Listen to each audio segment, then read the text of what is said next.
Fall is my favorite season. Is it yours too? I've got more than 60 DIY crafts for you. I'm going to use both the small and the large ring. And I'm going to use these little pumpkins. Actually, I only use one. And then I've got some more of the flowers here from Dollar Tree. And then I've got this placemat that I got on sale at Hobby Lobby. I had used it before and put burlap. We'll take care of that. And this cute placemat that I found at the Dollar Tree. I think it's so pretty. So I'm going to clip the larger hoop to my placemat. That will make it so much easier to cut. Otherwise, it's just going to wiggle all around. So I'm going to kind of do a rough cut around it, and then I will remove that burlap that I had on the back. And then I'm going to take some scrap fabric that I have, and I'm going to cut another circle, and I'm just going to use the one I already cut as my guide. And I'll trim it later so it doesn't have to be perfect right now. Then I'm going to take the placemat and I'm going to hot glue that to the very back of the hoop. And if you're wondering, I couldn't find my little silicone thing that I usually use for hot glue, so I was grabbing all kinds of things. So I ironed my fabric, and now I'm going to hot glue that with Beacon Fabric Tack Glue to the back that now has the placemat. And I used those little clips from the Dollar Tree to hold everything in place till it dried.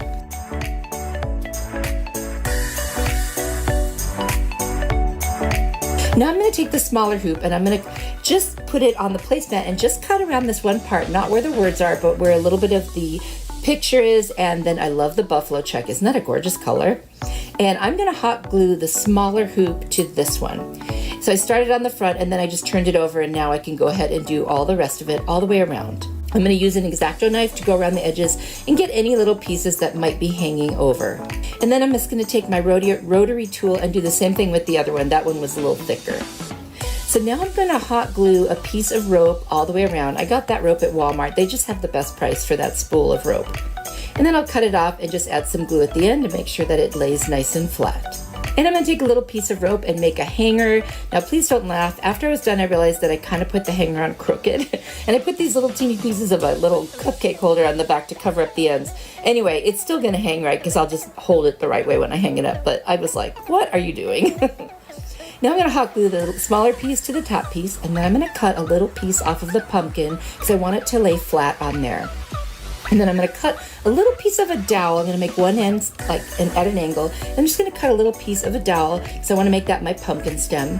And I'm going to take that, I'm going to put it on some tape and just paint it with my burnt umber apple barrel paint. And I'm going to hot glue it right into my little piece of the pumpkin, and then I'll hot glue the pumpkin right onto the smaller hoop picture. And then I'm going to put a bunch of these little flowers on there. They're just from a random pick from the Dollar Tree. And once I get those on there, I'm going to take one of those larger flowers. I'm going to take it apart and I'm going to attach the leaf first and then the flowers. That way I can put it exactly the way I want it. And then I've got this little thankful word in this pretty brass color, and I'm going to end up attaching that as well. But we'll get the flower on there first, and I will hot glue the little edges of the flower so it lays right. And now I just have to put glue in 2 places to make this little sign stay. And this is so cute, you guys. I love it.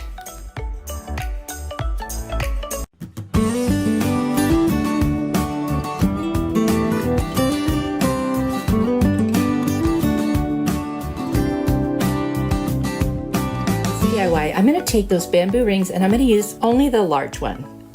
First, I'm going to trace on this piece of scrap fabric I had around in my stash. I'm going to cut that out. Then it's wrinkled, so I'm just going to iron it real quick with my little mini press. And then I'm folding it in half because I want to cut one that is half the size. So I'm going to lay that on top of the fabric and trace around it and cut that one out as well. So now I've got a full one and a half one. So what I'm going to do is fold that one back up, and I'm going to create a pocket with this. Now I probably only needed 2 half pieces, but I didn't think about that until after I cut it, so it's okay. Anyway, so what I'm going to do is use my Beacon Fabric Tack Glue, and I'm going to glue the 2 pieces that were, the one that's folded in half. I'm going to glue that together, and then I'll glue the other one to it, so that will create my pocket. So I'll glue everything on the rounded part, but nothing across the flat part at the top. Then with my fingers, I'm just going to pull around the edges and kind of make them shabby a little bit. And I just like that look. It's a little more rustic. And then I'm going to hot glue this pocket to the inside of the hoop. And there I'm going to show you that I did it all the way up to the top edge there. And I'm going to do that all the way around the half circle portion. Once that's done, I found these faux leather words at the Dollar Tree, and I'm going to use the word blessed for this. I thought this went really well with this rustic piece. I'm going to use that fabric tack glue again, and I'm just going to put it around all of the letters, and then I'll set it right on top of the pocket. And I've got a bunch of flowers and picks from the Dollar Tree, all different kinds. And then a little bow and some berries. I'm just going to cut up little pieces. I like to arrange them with individual pieces because then I can put them exactly where I want them. I'm going to put some hot glue on the stems and just put them in exactly where I want, and then they'll stay in place and I don't have to worry about them falling out. And I'm being pretty symmetrical for the most part. I tend to do that. And then I'm going to put that one really pretty flower right in the middle there. I just love these colors. They're very traditional fall. And then I'll hot glue around the edges of the leaves to make them sit exactly the way I want them. I'm going to take a piece of rope here, and I'm going to figure out how much rope I want it to hang by, and then I'll hot glue the two ends onto the side. And then I like to take some masking tape, put some hot glue over the top of the rope, and just cut a little piece of masking tape and put it right over. That seems to just really seal it, and the edges don't fray that way. I'm going to hot glue the little raffia bow that I have right under the word blessed. And then I'm going to cut out those little berries. They're kind of fall looking berries, and I'm just going to put them right in the center of the little bow. And that's it. This one's done. I love it. Let me know what you think.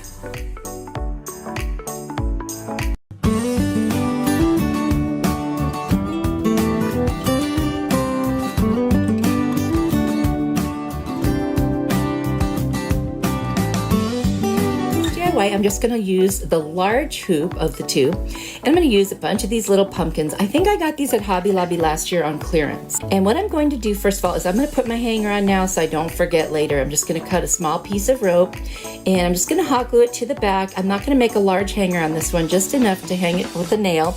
Then I'm going to use a little masking tape and put a piece on each end with some hot glue to make sure that the little ends of the rope don't fray. Now I'm going to take a little utility knife, and I'm going to cut a groove in the back of the pumpkin, and you'll see I'm just going to go 2 rows, like one cut down and then another one right next to it, and then on each end I'll cut a little bit, and then I'm going to rip that piece out because that piece is going to actually sit over the hoop, and I'm going to hot glue it there, and that way it will be very secure on the hoop. You can see about how much I cut out there, and then you see how it fits nicely on the hoop. And so I'm going to now put some hot glue inside that pumpkin first. Then I'll put it back on the hoop the way I want it, and I'll let it dry just a little bit. And then I'm going to go back with some hot glue over the top and just make sure it's very secure. That way there won't be any openings for it to get loose by. You can see what I'm doing. So I'm not going to show you all the pumpkins because now you know how they're all going to be done the same way. I'm just going to randomly pick pumpkins in whatever order that I like, and there you can see I've done a little more than half. And in just a second here you'll see the whole thing finished, and that's what the back looks like.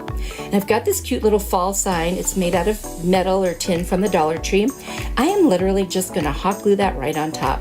And then I'm going to cut out some of these leaves from a leaf pick, and I'm going to get the sign on first. I just looked first to see where it would touch, and that's where I put the hot glue, and then I'm going to add some more in the back and just secure it. It's a very light wreath, so I don't think it's going to go anywhere. And then I'm going to put a little flower to cover the hole on that sign, and I'm going to add some little fall berries right in the middle of the raffia bow that was already there, and then a little sunflower on either side of that just to dress up the bow. Now, we could stop right here and it would be really pretty, but I did want to put some leaves on it, so I added a few to the bottom, and then I thought that's it, and I love it. Be sure to tell me what you think of this one.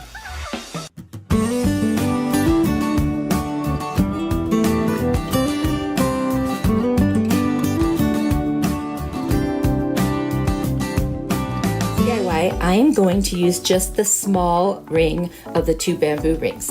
And then this was a straw hat from the Dollar Tree that I cut off the brim for another DIY. So what I'm going to do now is I need to make the top a little smaller in order to have the ring sit on it. So I'm going to use my little clips from the Dollar Tree, and I'm just going to clip, kind of like 4 corners, if you will. And now you see how I can kind of sit it in the smaller ring, and I'll be able to maneuver it so I can pull that ring up about 2 rows from the top if you want to count those little pieces of the straw hat as rings. And that's where I'm going to hot glue it. So you see it's like the second one. I'm going to go around and just use my little clips as I glue it. I'll put a clip on it and let it dry, and then I can hold it in place and nothing will slide. And I'll just do that eventually all around, and I will have 2 little pleats in there. Actually 3 pleats. 2 of them are on the inside and one's going to be all the way down like a seam. And you can see I bent it in or folded it in, and I'm going to clip it on the inside and also on the outside to make sure that stays, and that'll be in the back. But I needed to do that in order to make the basket more symmetrical, if you will. And now, this was from a paper bag. You know how sometimes they have those little handles? Well, I don't waste things, so I kept it, and now I'm just going to hot glue it right in there, and that will become our little handle. And then I'm going to take some raffia that looks kind of like straw and put some in the bottom, and I'll move that around as I go. And I'm going to add a bunch of different colored pumpkins to this. And this is just going to become a cute little pumpkin basket. Talk about an easy DIY. And I added some leaves. And now I'm taking a little piece of frayed burlap and then a little raffia bow that I already had. I'm going to hot glue that over the burlap. Kind of gives it more texture. And then this really cute little sunflower that I got at Hobby Lobby last year. Got a bunch of these little fall things. And then I have a couple of wood little cutout leaves that were also part of a pack that I got at Hobby Lobby. It was like 40% off. Keep an eye out. You can get some great deals there. Isn't this so cute? Talk about easy. This could sit on a tier tray or anywhere you want to put it will be so cute.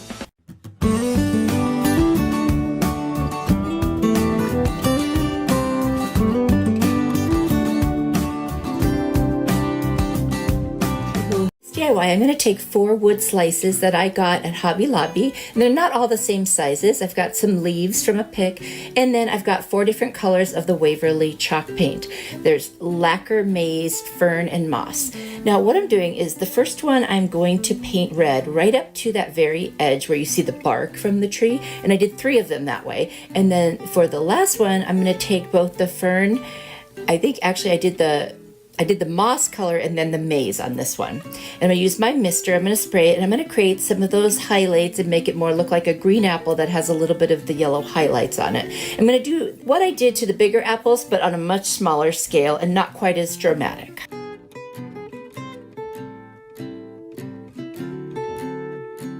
And I'm just blending the colors to get what I think a green apple would look like. They're usually a little brighter than just regular green. Then I'm going to take one of the red apple ones, and I'm going to put some highlights on that as well. So on the right side, a little bit on the left, and then just kind of darken it to make sure it's not overwhelming. I'm not going to do too much on these. And then I'm going to leave the other 2 red ones just as they are. I'm going to take the Burnt Umber by Apple Barrel, and I'm going to go around those edges and just darken where the bark is. I just want to make it look like it's all the same color. So you've just got the apple color and the edges, and I think that looks really cute. Then I'm going to take some Mod Podge. I'm going to cover the tops of all of them. Once that dries, I need to cut my little leaves. I'm going to put 2 leaves on each apple, but I need a place to stick them, and then I've got some little sticks to make stems. So I'm going to get out my drill, and very carefully with my smallest little drill bit, I'm going to drill a very small hole into the top of each apple so I have a place to stick the stem and the little leaves, and I will hot glue them to each of the 4 apples. And the reason I had a couple smaller ones is if you have smaller cups or bottles or whatever, they don't have to be huge to cover the bottom of whatever you're setting on it. And I thought it looked cuter that they were different shapes. I've got this cork sheet from Dollar Tree. I'm going to trace on the back of it the size of each of the little coasters, and I'm going to cut it out, and then I'm going to adhere those to the back of the coasters. And then the last one I just pieced 2 pieces together because I didn't want to waste any, and it worked perfectly to do that. When you put the cork on the back, that's a perfect solution for creating coasters. And then I'm going to trim around the edges with my rotary cutter just to get off any little pieces of cork that might have, hung over. You guys, I love it. This is so cute. I'm going to take some buffalo check or gingham fabric that I found at a thrift store. I'm just going to rip off a strip. If you just cut one little piece and then start to rip, it'll rip right off. And then I'm going to tie it around the 4 coasters and make a little bow. And that's how they can sit when you're not using them. I'm going to put a little dovetail on these just by folding it in half, cutting towards the top, and then I'm just going to make my bow. You guys, I love this one. It's just so, so cute. And somebody requested that I do some apple DIYs. And I hope you guys like this one because I really, really like it.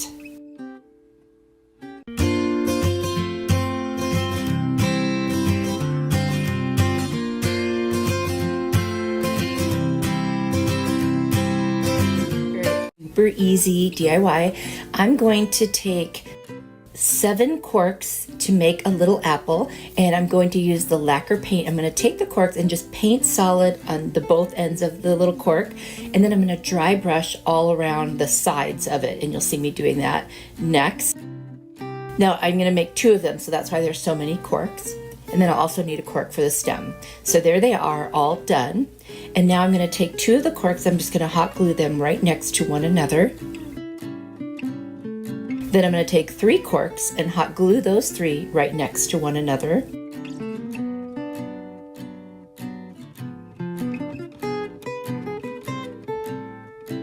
And then I'm going to take 2 more corks and hot glue the 2 right next to one another. So you'll have 2 stacks of 2 and 1 stack of 3. I'm going to take the stack of 2 and hot glue it to the top of the stack of 3, or should I say they're side by side. Then I'm going to turn that over and I'm going to hot glue the other set of 2 on the other side of the set of 3, and that makes a cute little apple shape.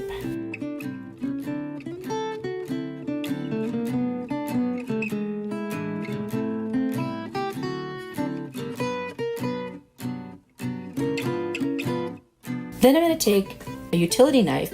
I'm going to cut at an angle on a cork that I have not painted, and I'm going to so I end up with 2 pieces that are cut at an angle. And then I will cut the opposite angle to kind of create like a triangle on the bottom, because that's what's going to attach to the top of the apple. So you see how I put it between the 2 corks at the top. So I'm just going to stick a little my Cricut tool in there so I can paint it with the burnt umber and make a brown stem. And once I get that all painted, I'm going to take that and I'm going to hot glue it right to the top of the apple, and I'll do the same thing on the second apple that I made off camera. And I've got these 2 little leaves that I cut off of a pick, I think it's eucalyptus, and I'm just going to hot glue them right there on top by the stem. And that's it. This could not be easier. These would be so cute on a tiered tray. And I love it. I hope you guys like it too.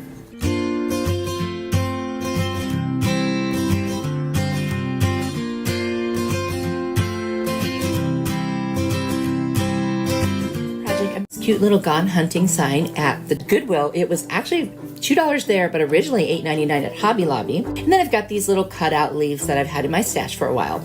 I'm going to take off the hanger, and then I'm going to paint the whole sign in the plaster chalk paint by Waverly.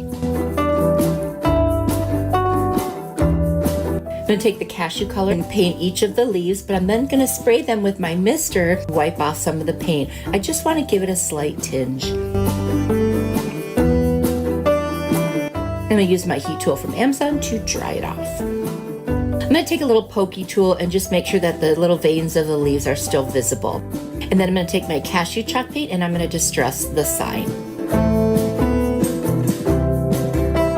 I've got some matte Mod Podge, which I am going to put over the top so that I can take the stencil I created in Cricut Design Space, and it says, "Fall for Jesus, He never leaves," and I love that saying. I'm going to take the plaster color first and put it all over the stencil because I have learned my lesson. It will help with bleeding. And then I'm going to take the truffle and put that over the top, and that's like a brown. Now, I have to tell you, with these little stencils, sometimes it's hard to get them to lay flat. So I still had a little bit of bleeding, but that was on me. I'm going to take the pumpkin color and put the fall and leaves word in that color. So I'm just going to take the tape and the stencil off, and then I'll take my weeding tool and get out the middle of the letters. I do have a little bit of bleeding, but I actually kind of liked it, gave it that distressed look. Now I'm going to take my leaves that I had put the cashew on, and I'm going to take a little bit of the Antique Wax by Waverly and just kind of go around the edges and a dab in the middle just to give them a really fall look. I'm going to put some matte Mod Podge over the top of the whole sign again, and then over each of the leaves, and I'm going to hot glue them down. You guys, that's all I'm going to do for this one. I'll put the twine back in for a hanger, and it's done. It was so easy, so cute, and I like it better than the original, but I also love what it says. There's so much truth in this. Jesus will never leave you. Oh my gosh, I just love that more than you can possibly know. I hope you guys like this one too.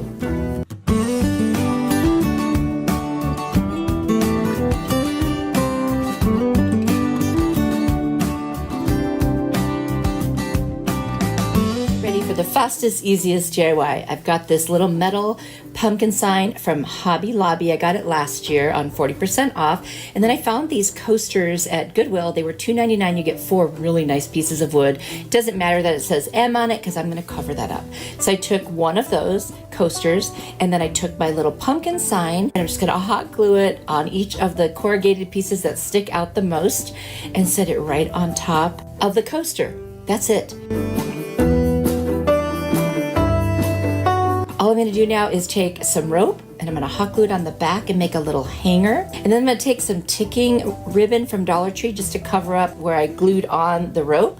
And that's it. What a nice way to dress up a little teeny piece of decor by just adding metal. Mixing wood and metal is such a cool look. I love that look. Very, very farmhouse.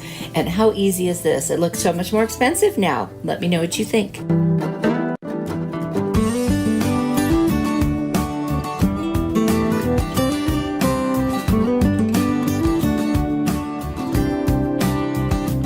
Pumpkins from the Dollar Tree. They come in like a pack of several. And then these stickers, also from the Dollar Tree, that have little pieces of foam to lift up the pieces. I'm going to use this color Bajas Buff from Amy Howard at Home. It's like a cream color. I'm going to tape down the pumpkins so they don't move around. And I'm just going to do like a heavy dry brush just up and down. I'm trying to create like a wood grain. I'm going to use my Burnt Umber by Apple Barrel and I'm just going to go up and down lightly like a dry brush also, but a little heavier. Dry them off. And now they look like wood grain. So I'm just going to take my ruler and I'm going to draw some plank lines on all 3 of the little pumpkins. You could do them as far apart as you want. I just kind of did a little bit less than an inch. Then I'm going to take my blade from Amazon and I'm just going to very lightly score the lines I drew, not to go through to break it off, but just to create a slight indent, and it looks like actual planks of wood that way. Next, I'm going to take some more of that burnt umber and I'm just going to lightly go in each of those little indents that I cut out because I wanted it to look like it had some depth. And then I just added a very small amount of the Bajas Buff over the top just so it wouldn't be too dark. Now I'm going to take my stickers and I just want the little flat piece on the top. So I've got to pull the whole thing apart and take off that little foam sticker. Once I do, I'm going to take my Jot glue stick from Dollar Tree and I'm just going to put it all over the back and lay it down. It works very well for this. I'm going to do that with all 3 of the little sticker pieces that I wanted to use. I am going to put some little leaves and just little pick pieces, but first I'll Mod Podge all of them. And then I'm going to add those pieces that I mentioned. And I'm just going to kind of, do it however I think it looks pretty. You could take any kind of picks you want, any leaves you want. I just thought these were super cute and they were smaller, which is what I wanted. And then I've got some berry pick garland. I'm just cutting little pieces and kind of adding it for the tendrils of the pumpkin. Again, this was just personal preference. And then the middle one, I'm going to put this little teeny buffalo check black and white bow on there. I thought that was super cute. And then on the other ones, I'm going to use some other leaves and some acorns that I had from a pick. Now I'm going to attach them together by putting the middle one over the 2 sides of the outside ones. And you could stop right here. I did reinforce the back seams with some hot glue, and that way it would be 2-sided, but I did decide I wanted it to just be 1-sided. And I've got these little wood stems from the Dollar Tree. I'm going to attach 3 to the back, and that's going to be the way it stands up, which I think is so cute.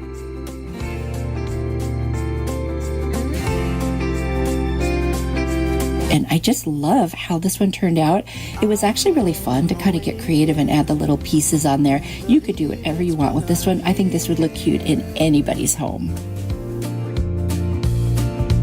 Riding through the winter night. Got this cute little sticker from the Dollar Tree. And then I've also got a little wood slice. I believe I got that at Hobby Lobby in a pack of several. And then this shadow box house from the Dollar Tree.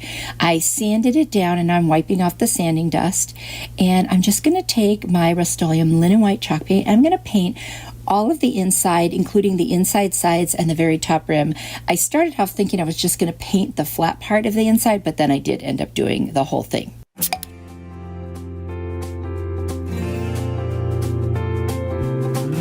Once that's all painted, I'm going to take my burnt umber paint from Apple Barrel and I'm going to get a paper towel wet. You can use a baby wipe too. I just happened to grab a paper towel and I'm going to kind of stain it. I'm going to make it feel like it's stained. I'm going to rub it on with the paper towel until I get it to the shade that I want.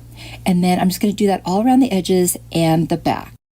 Then I'm going to take that paper towel I used and just kind of distress the edges naturally with that. It just worked out perfectly. I'm going to take the wood slice and the little sticker, and first thing, I'm going to hot glue that wood slice right to the inside of the little shadow box house. And I'm going to do it up a little high because I'm going to use some greenery or, floral picks from fall. I'm going to cut off that little fake frame on there, and then I'm going to angle each of the corners so it just kind of not a perfect square. I just thought that would look kind of cute. And because I am using a piece on top that's raised up, I am going to use hot glue on this one. And because that wood slice probably wouldn't work so well with the glue stick.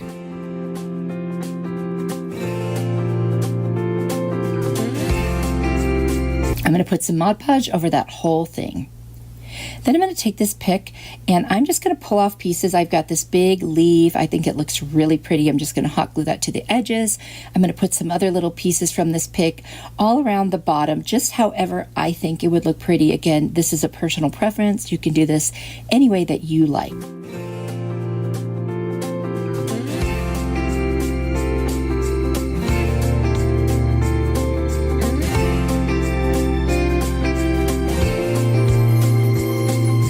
Added a little pine cone in there too. I thought that was really cute. I made a very cute shoestring bow and tied some twine around the center, and I'm just going to hot glue that to the very peak of the house's roof. I'm going to dovetail the ends of my ribbon, and I'm just going to tack them down with a little bit of hot glue so that they stay in place and don't cover up my little wood slice in the middle. This was really easy and it was fun, and honestly, you could embellish this any way you want. Use colors that fit your home. I mean, honestly, it's very customizable, and I think it came out so cute. I love it, and I cannot wait to put it in my home when we get closer to the real fall. It's been a year, riding through the winter night. I found this pumpkin from the Dollar Tree. It's super cute, made out of wood, and another one of those cute stickers. And I'm going to make this two-sided because it already has a cute front on it. So I'm just going to remove the tag, sand it down. I'm going to use my Baja Buff paint by Amy Howard at Home. And I'm just going to go all the way around the back side of it, and I'm just going to keep going in a downward motion because I want this to end up looking kind of like a faux wood grain. So I did a second coat, and then I'm going to take my burnt umber and I'm just going to very lightly, like a dry brush, and I'm going to go up and down, and when that one dries, I will do a second one just to get it to the right shade that I want for kind of a faux wood look. And with dry brushing, you just put a little bit on your brush, wipe most of it off, and then drag it across the surface. I'm going to take that burnt umber and I'm going to go all around the sides. A little bit got on the front, so I just took a little sanding sponge and I went ahead and I just sanded it right off, and it worked out perfectly. So you can see the edges are nice and clean now. I'm going to take that sticker, I'm going to take off that little foam piece on the back. And then I'm going to use my glue stick from Dollar Tree, and I'm just going to cover the back of that and then lay it on the little pumpkin. I'm going to put it towards the bottom of that pumpkin because I am going to embellish the top with some picks. I'm going to put Mod Podge over the whole thing. And then I'm going to take this pit berry garland, I'm just going to cut off a piece and wrap it around the stem, and then I will trim that off.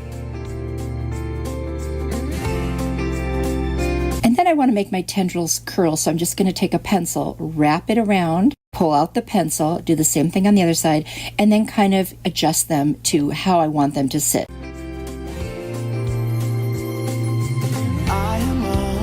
Once I get them exactly the way I like it, I'm just going to hot glue that middle portion down so it stays in place. Then I've got some other little berries from some fall picks from Dollar Tree. I'm just going to glue them on that other side, which is the original side, just to kind of embellish that a little bit. And if you notice, some of them, like it was ripped so you can see the foam. All I do is take another berry and put kind of foam against foam and cover it up, and it works out really well, and then everything looks like nice and fresh and, clean again.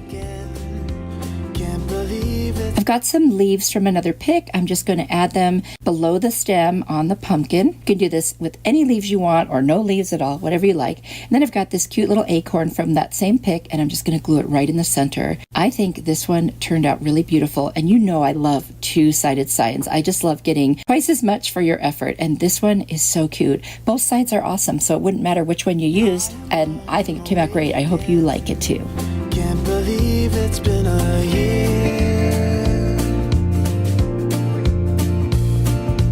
Riding through the winter night. Jenga block DIY. I've got 48 blocks. I've got some sisal rope, and I've got this like gutter guard stuff from, I think it was Lowe's. It was on sale for 99 cents, so I grabbed some of it. Looks like fake chicken wire. I'm going to take 14 blocks to make one of these little panels, and you need 4 of them. And so here I'm going to show you how I assemble it with the hot glue and the tacky glue. I'm going to do the 3 pieces across the top first. Then I will do the 3 pieces on the bottom the same exact way, and then I'll do the 3 pieces on each side. And now I'm going to take one of the sides and I'm going to just put it on the edges, the glue on the edges, and then attach one set of 3 to the bottom and 1 to the top. And then I will fit the last one at the very end, just the same way. So there is one of my panels, and I will make 4 of those total. There they are. Now we're just going to hot glue them and tacky glue them together the exact same way, just bigger pieces. So you'll see here a lot more dots. I try to reinforce wherever I can. I just find that this really, when I used to make this with only glue or only hot glue, it just always fell apart. So to do both seems like it works the best for me. So I'm just going to put them all together, like first the 2s and then the whole entire thing. So now we're doing the 2 bigger pieces, and that will do it for this one once I get that attached. So easy, you guys, once you kind of get the hang of it. I mean, obviously there's a little bit of a learning curve to figure out what works the best, but I feel like this does for me, and you might find a different way works best for you. So there you go. Now I'm going to cut up some little pieces of like old paint stir sticks and scrap wood and just put it all over the back to secure all of the seams. I'm going to take my Rust-Oleum chalked linen white paint, and I'm going to do a nice coat on there. It's not perfect, but on the sides as well. I'm going to take the gutter guard and I'm going to cut it. It cuts with scissors, and I'm going to cut it just to the edges of the window so that it will cover those holes. And if I have any excess, I can trim it off, but I'm going to use my little heavy-duty stapler, and I'm just going to put that in. And the reason I use a stapler is you need something a little wider to get those little pieces of what I'm going to call like chicken wire down. I got the sisal rope, and I'm just going to measure out a piece that will go across vertically and one that will go across horizontally. I'm going to hot glue it in the middle, hot glue it on each end, do the same thing with the one going the other direction, and then I'll turn it over and I will staple the rest of those pieces down. I've got a couple of fall leaves and some little berry picks that are very fall-like, and I'm going to add them to the center. And this is like the cutest little window, like bulletin board, and you could change out the middle and put something else for another time of the year. I love this one. I think it's my favorite. You guys will have to let me know what you think. I love the way it looks. It's so farmhouse, but it still feels very fresh.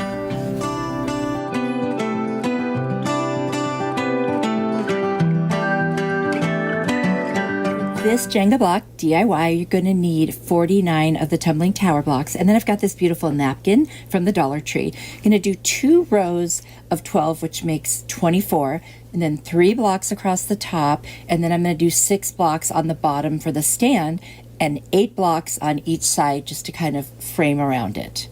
I'm putting it together just so you can see. Now I'm going to take my tacky glue and I'm going to take my hot glue, and I like to make little dots and alternate and put each piece together. I'm going to do that for all of those blocks that were in the center. So now I've got 12 little sets of 2, and I'm going to start gluing them together, doing the exact same thing with the dots of hot glue and tacky glue. That seems to work the best for me. At least that's what I feel like stays the best. And there it is, nice solid piece. Now I'm going to add the 3 pieces together that go across the top. And now I'm doing the 2 sets of 3 that are going to go on the bottom for the stand. And you'll see that I'm laying them down next to each other. I want it to be wider than the top piece so I can set it on top of that. Now we're going to do the side pieces, and I'm only going to put the glue like on the bottom half as I put it up against the side. Now one thing to note, Jenga blocks from the Dollar Tree are not all the same size, so I ended up with a little gap and you can see I'm pointing it out right there. I'm going to take some cardboard, just cut up little squares of it and fill in that gap. And once it's painted, you know, you hope you won't see it. Anyway, I'm putting the glue on the bottom, or the top, excuse me, to add the top piece. And then I'm going to see exactly how I'm going to set it on the stand. And I'm going to add the glue there and attach it the same way. And then you'll see the gaps where I've filled it with the cardboard in just a second here. See, there you go. I just cut up little pieces. One side needed 4 little pieces, one side had 1. Now I'm going to take my Maze Antique Wax and Pumpkin colors by Waverly, paint the whole thing very like heavy dry brush with the orange, and then I'm going to dry brush the maze on there. I'm going to take my napkin, it is a 2-ply, and if you add a little piece of tape to the back, it makes pulling it apart so much easier. So I did that, and then I'm going to take a wet paintbrush, like a little art brush, and just go around the edges of the design. That way I get a nicer look when it's decoupaged instead of like cutting it out, which is a very crisp look. I want it to kind of blend in. So I'm using my Mod Podge, laying it down, and then putting some over the top. And then I'm going to take the antique wax and I'm just going to go around the edges and just kind of dry brush a little just to give it a little more, you know, depth. I've got this little pick from Dollar Tree. They're like cattails, I think, in these little yellowish leaves.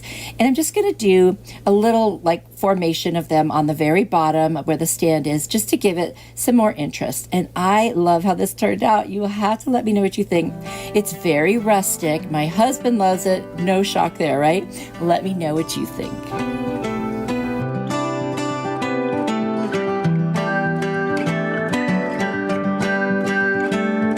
Another super easy DIY, and I've got 10 blocks to make each of these pumpkins.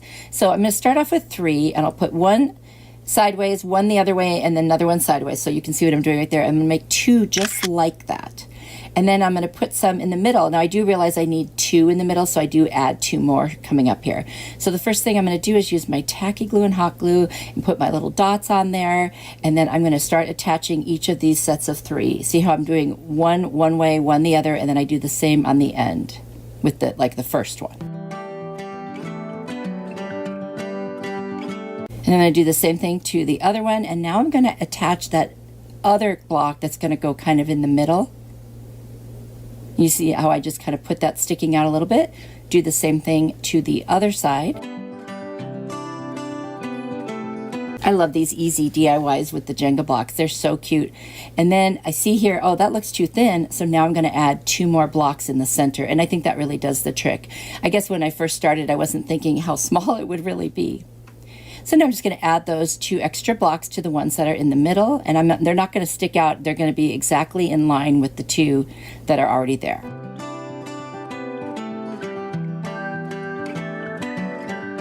And then I take the other set of 3 and I can attach it right there. Just put it on the 2 ends, and that way it'll touch perfectly with the other blocks even though they're staggered.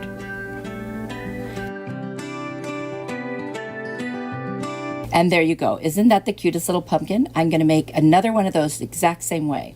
I'm going to take my pumpkin chalk paint from Waverly, and I'm just going to roughly paint all around the top and sides, and then I'll take the maze and do some dry brushing all around it.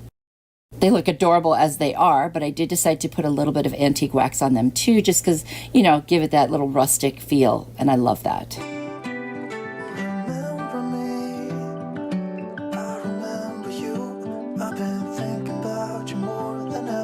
So there they are. Aren't they adorable? These would look so cute on a tier tray. I'm going to take these little pieces of wood branches that are chopped up from the Dollar Tree and find 2 that are big enough to cover that hole on the top. And once I realize that it will, those will be the ones I choose. And then I'll take my hot glue. I'm just going to go around the edges. And I feel like this is enough for this. And it does hold really, really well. I'll do the same thing to the other one.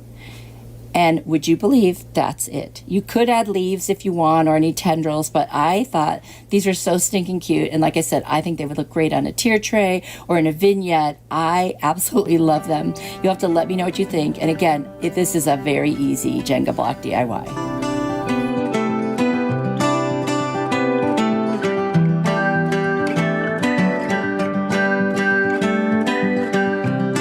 is so easy. Is this really even a DIY? I've got these different calendars from the Dollar Tree, and if you look on the back, you will see there will be something for all the different times of the year, and I'm looking for the fall looking ones.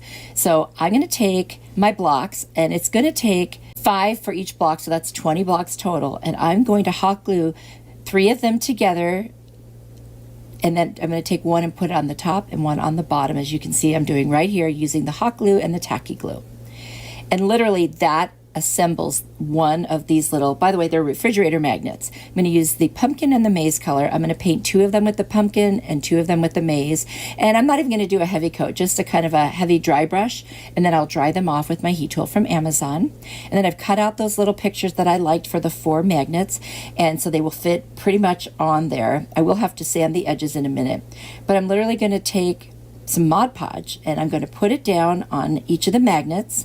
And then I'm going to place the little cutout from the calendar. And I do put it on the whole magnet because I do want to seal it in, for sure. And I always do that with my Jenga block projects. So I'm going to set it right on top there. I'm going to do that with all 4 of them. Like I said, this is so easy. And this would even be fun to do with your kids or grandkids because it's an easy one. And then they can have it, put it up on something that's magnetic, whether it's the fridge or something else, their locker, if they like things like this.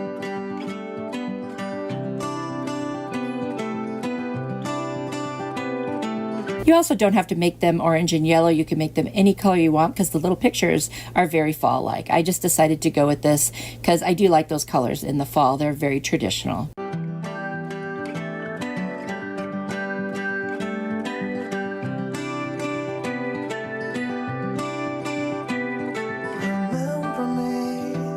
Got a brayer here, got that on Amazon. It's in my Amazon store too if you need it. I'm gonna take some saran wrap and just go across it with the brayer to make sure it contacts that wood from every part of the little piece of calendar picture. And it just helps get rid of any bubbles. Now these are thicker pages, so they usually don't get bubbles, but sometimes they lift up.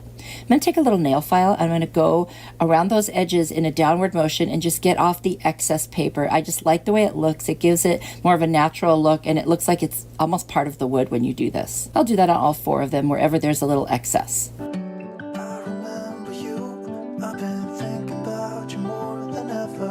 I've got these magnets that I also got on Amazon. They're stickers. Of course, I'm not going to trust the sticker. I'll put a little bit of hot glue and then put the sticker side down and bam, there we have a magnet. I'll do that to all 4. So easy, so quick, and what a cute little DIY. I hope you like it.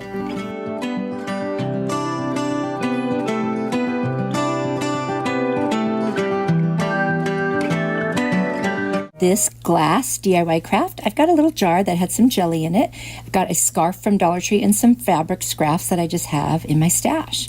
Now I took off the sticker by soaking it in water and then scraping it off. That seems to be the easiest.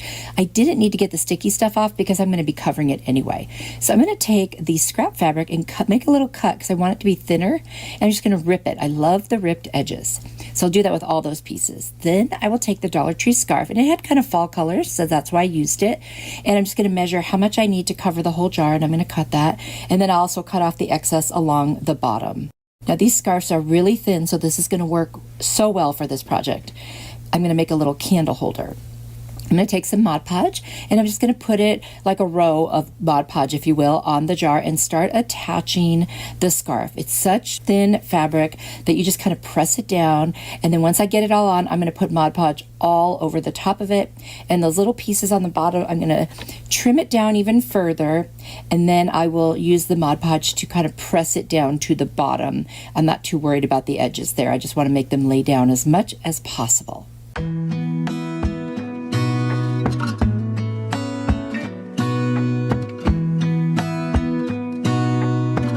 Now that's how it looks once that is Mod Podged onto the glass. Next, I'm going to take, there's 2 different colors of that scrap fabric. I'm going to put the darker one up at the way top, and I cut a piece that fit around the jar. I'm just going to tie a double knot and leave it there, just like that. And then I'll take the lighter one and put it just below it. And then I'll go to the bottom and put the darkest one at the very bottom and the one that's lighter just above it. And you will see what that looks like here in just a moment.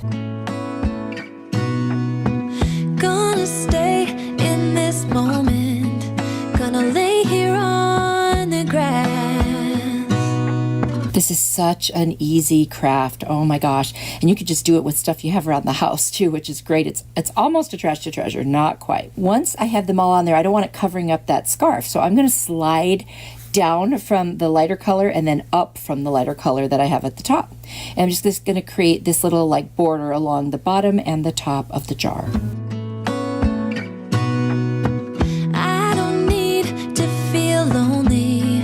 I am finally home at last. Next, I'm going to trim off those little tails on the knots. They don't need to be quite that long. I just wanted to have a little bit of a rag kind of look with those edges being, you know, roughed up from ripping it. So there it is. And literally, I'll just add a candle and that's it. It is so cute. Super easy. You could do this for any time of the year. This one's kind of fall-like, and I hope you like it.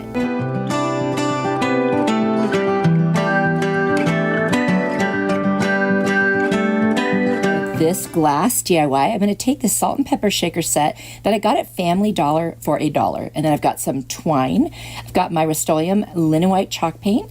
And then I have my maize and pumpkin chalk paint from Waverly. I'm going to take off the lids to the salt and pepper shaker. We won't need them for this. And I'm going to paint like kind of a third of the little bottom part of the pepper salt shaker with the maize. And I'll do several coats of that so it looks nice. Then I'll take the pumpkin and I'll do like a middle layer. If you can't tell, I'm making these look like little candy corns. And I just think this is so cute. And again, super, super easy. It does take several coats to get it to the way I like it. Plus, sometimes I get a little too heavy-handed and then I need to cover up the original color just to make them look a little more even. And then I'll take that chalk paint, the white, and I'll just do from just above the orange all the way up to the very top of the little salt and pepper shaker.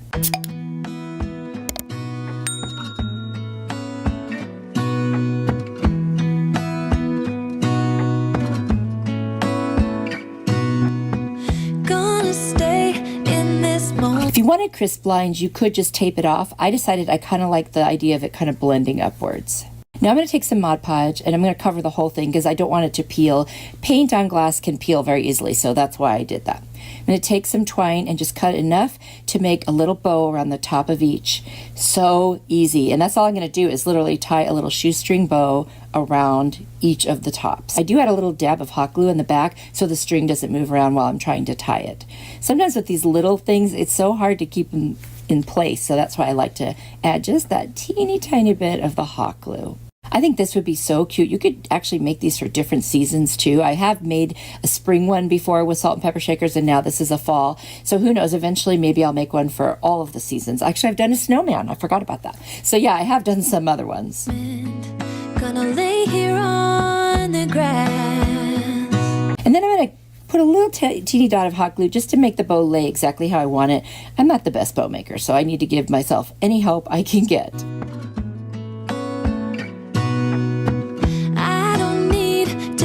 And then I'm going to trim the little tails on the bow because they were just a little too long. So there we go. And now I'm going to take some fall greenery and I'm just going to clip off a couple of, well, a leaf on it and then some of the little, I guess they're like berries, just whatever it is. Just want to add a little bit of, you know, greenery to this, but keeping with the fall theme. I love how these turned out. They're so cute. I could see this on a tier tray, on a shelf, on a riser, you know, wherever you want. I just think they're adorable and could not be easier. Honestly, I do think you can definitely do this.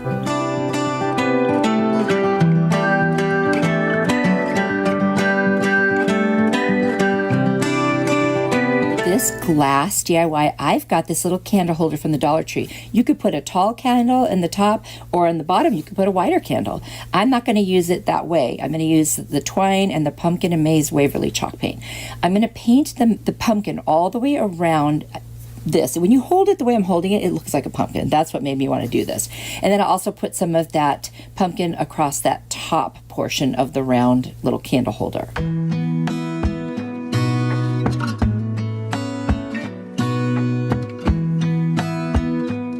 It's so cute, but I did decide to take the maize and just kind of dry brush it on there to give it a little more like texture and dimension.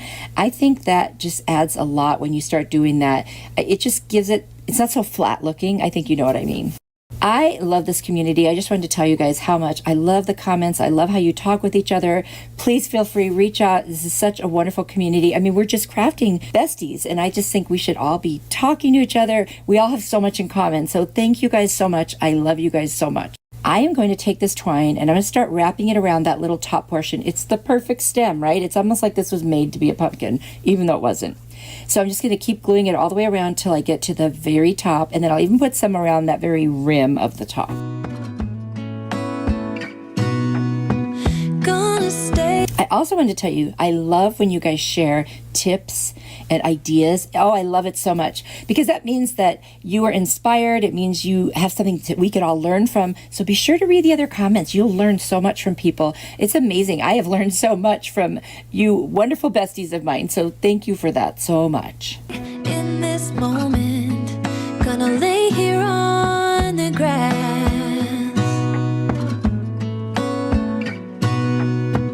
I don't need to feel lonely. Now, once it's all done and glued on there, I'm going to take my scissors and just cut off that last little piece that's hanging there.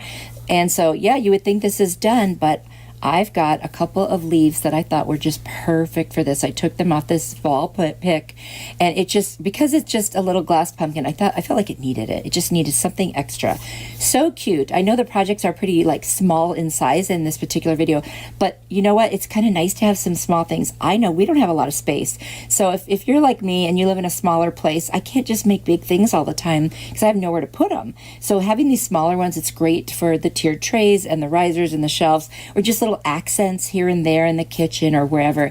So I hope that that helps some of you too that are dealing with smaller spaces. And so I don't make a lot of big signs because I have nowhere to put them. Anyway, I hope you like it.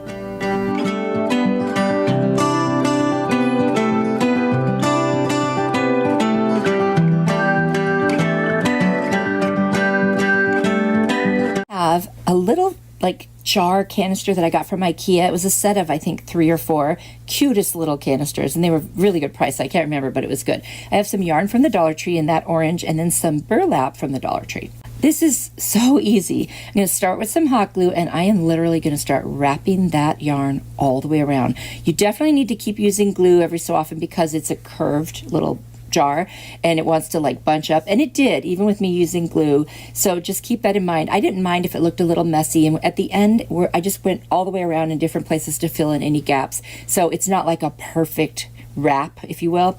I am totally fine with that. See how you can just see some of the wrap is all over, but I was good with that. I'm gonna take some twine, and I'm just gonna make kind of like where those little indents would be on a pumpkin. I'm just gonna glue that twine right on there, kind of in a curve, and I'll do the same thing the other side, and I'll do a couple of those until I think it looks more like a pumpkin. I'll do that on the front and on the back.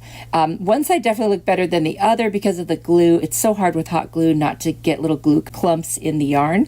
So I guess fabric tack glue might have been a better choice for this, but I just already had the glue gun out and I didn't even think about it. Do whatever you like to do though. And so I'm just gonna finish that off, and I've got that burlap, and I'm gonna start hot gluing the burlap all the way around that edge of the top of the jar. And we're gonna make the stem with this. So it's gonna look too big at first, but you'll see what I'm gonna do.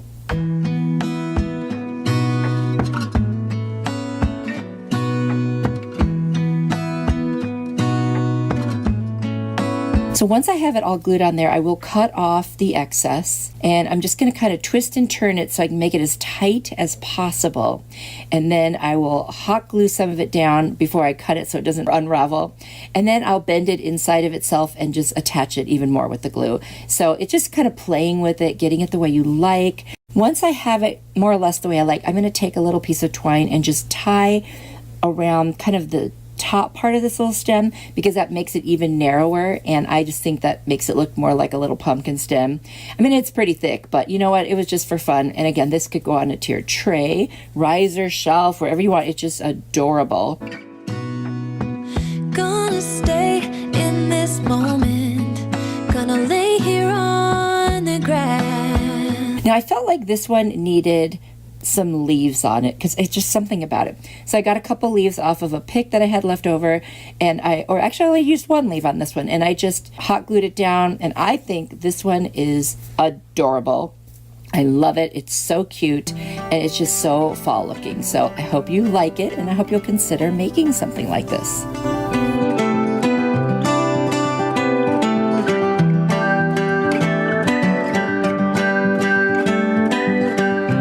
Can you believe what I make out of these two little, like, I guess they're kind of brooms with pumpkin spice scent to them? Really nice. I've got two of them. I've got a little ball from a paddle set. This was actually a hat from the Dollar Tree that I had pressed down for some reason that didn't work out. And then these are two of the fabrics from the Dollar Tree that are so fall and cute. I'm going to cut two triangles out of the hat.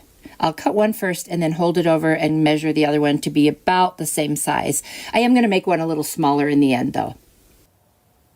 Now I'm just going to roll it and start hot gluing it till it's got a point at the top and an opening at the bottom, because this is going to be a little gnome hat. I'm making a male and a female gnome, and they're going to be so cute. I'll take the string out of the paddle, and I used my blade from Amazon, and I will cut it right in half. It cuts super, super easily.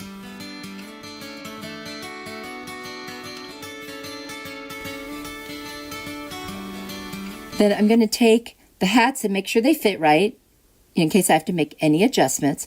Then I'm going to put hot glue on the flat back part of what's going to be the little nose, and I'm just going to hot glue it right to the broom. I'll do that for both of them. Then I will hot glue the back of the hat to the broom. Now I'm going to cut a very thin piece out of the burlap with the daisies on it, and I'm just going to wrap it around the one and hot glue it. This is going to be my little female gnome. We'll call them Fiona and Fred for fall. What do you think? I just made that up, so I don't know. I was looking for names that started with F. And then I'm going to take this little sunflower that I got. It's like got a little sticker on the back, but I'll still use hot glue. I got that at Hobby Lobby. I'm going to rip a piece from the other fabric, so I have the rough edges, and I'm going to tie that one around the hat and then cut off the edges so they're not quite so long. And I love that frayed look with the fabric. And this is my little boy, Fred. I'm going to see how leaves would look on it, and I think they look really nice. So first I'm going to cut out a couple little pieces of orange burlap, and I'm going to use my Beacon Fabric Tack glue. I also get that on Amazon. A few people have asked me. Love this glue. And I'm just going to glue two little patches onto the hats, and then I'm going to also glue those leaves right on. This is all fabric, so it's perfect. I've got two teeny little nails. I'm going to stick them through the hat into the nose because glue was not working, and that way the hat will stay affixed to the nose. I'm going to put a little bit of twine on the back, right where that fabric is on each, and then cut another little piece of each of those fabrics to cover the string. And that's it. They can just hang up, and they are like an air freshener and a cute little decor. Oh, almost forgot. I painted their noses with the cashew chalk paint from Waverly, and I think they are adorable.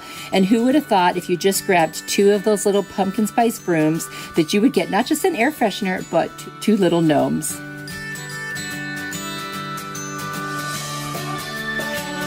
So excited for this DIY. I've got two different little terracotta pots. They're slightly different size. They could be the same. And then I've got these little they look like mini terracotta pots from the Dollar Tree. I've got rope from Walmart, burlap that I also got at Walmart, and I'm going to use this cardboard, and I'm going to just trace the bottom size of the pots because I need there's a gap there so I can glue it. So I end up putting that piece in there, and then I can glue them to each other. And what I've done is put the smaller one on the top. So now I'm going to take some hula skirts and just cut it up in pieces and hot glue it right around that seam where they meet together. Once I've done that, I'm going to take this rope and start hot gluing it around. When I get about halfway, I'm going to cut off the length of what will become an arm. After I've done that, I will start putting more rope on again until I get to the other side, and then cut off a piece that will be the same length to make another arm. So you see I'm kind of measuring them and cutting that off. Next, I'm going to trim hula skirt so that it looks nice. Now I'm going to take this burlap, I'm going to fold it in half and measure to go all the way around the top part. I'm going to hot glue the two ends together, putting wax paper underneath so it doesn't stick to my table.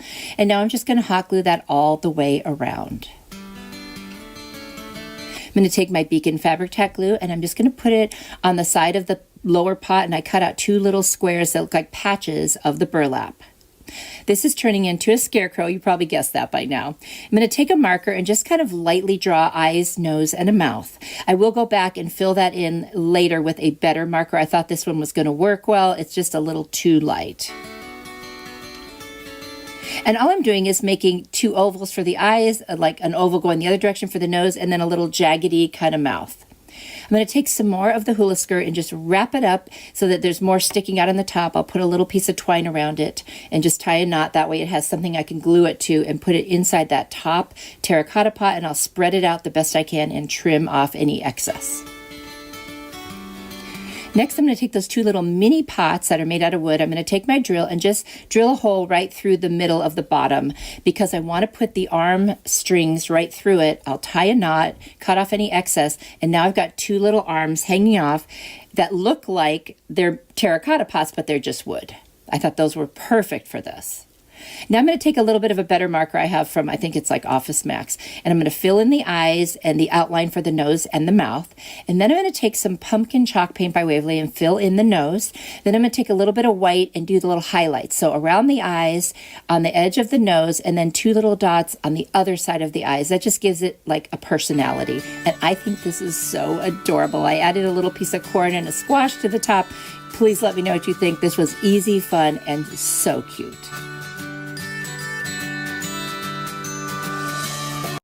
Dollar Tree stickers for quite a while, and I can never wait for fall to come so I can use them. So I've also got this little wooden piece. It had ornaments in it, and after I took the ornaments out, I thought I'll use the wood. And then I've got these wood stems from the Dollar Tree also. I'm going to take the Bajas Buff paint by Amy Howard at Home. It's that kind of a cream color, and I'm just going to paint the entire thing, the back, the sides, the front, everywhere. Then I'm going to take the stickers and I'm just going to kind of decide where I think they'd look cute, and I rearrange them a little as I go, and just, basically it's like a little window but with different fun little fall stickers inside. So you could do this with any kind of stickers. I like these because they were kind of bubbly stickers. They were raised up a little, and I thought that was really cool. Plus they were all that, really cute fall color.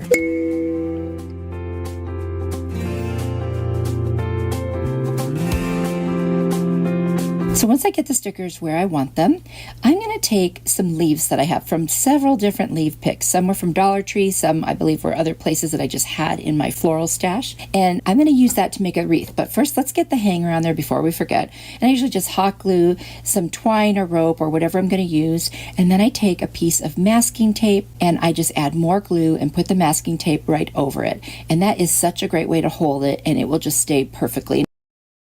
Now I'm going to take the leaves and I'm kind of just pulling them off the picks. They usually slide off very easily. I do want some of these to be attached in twos like the way they came off the pick. So I'm going to turn it over and I'll start with the four corners.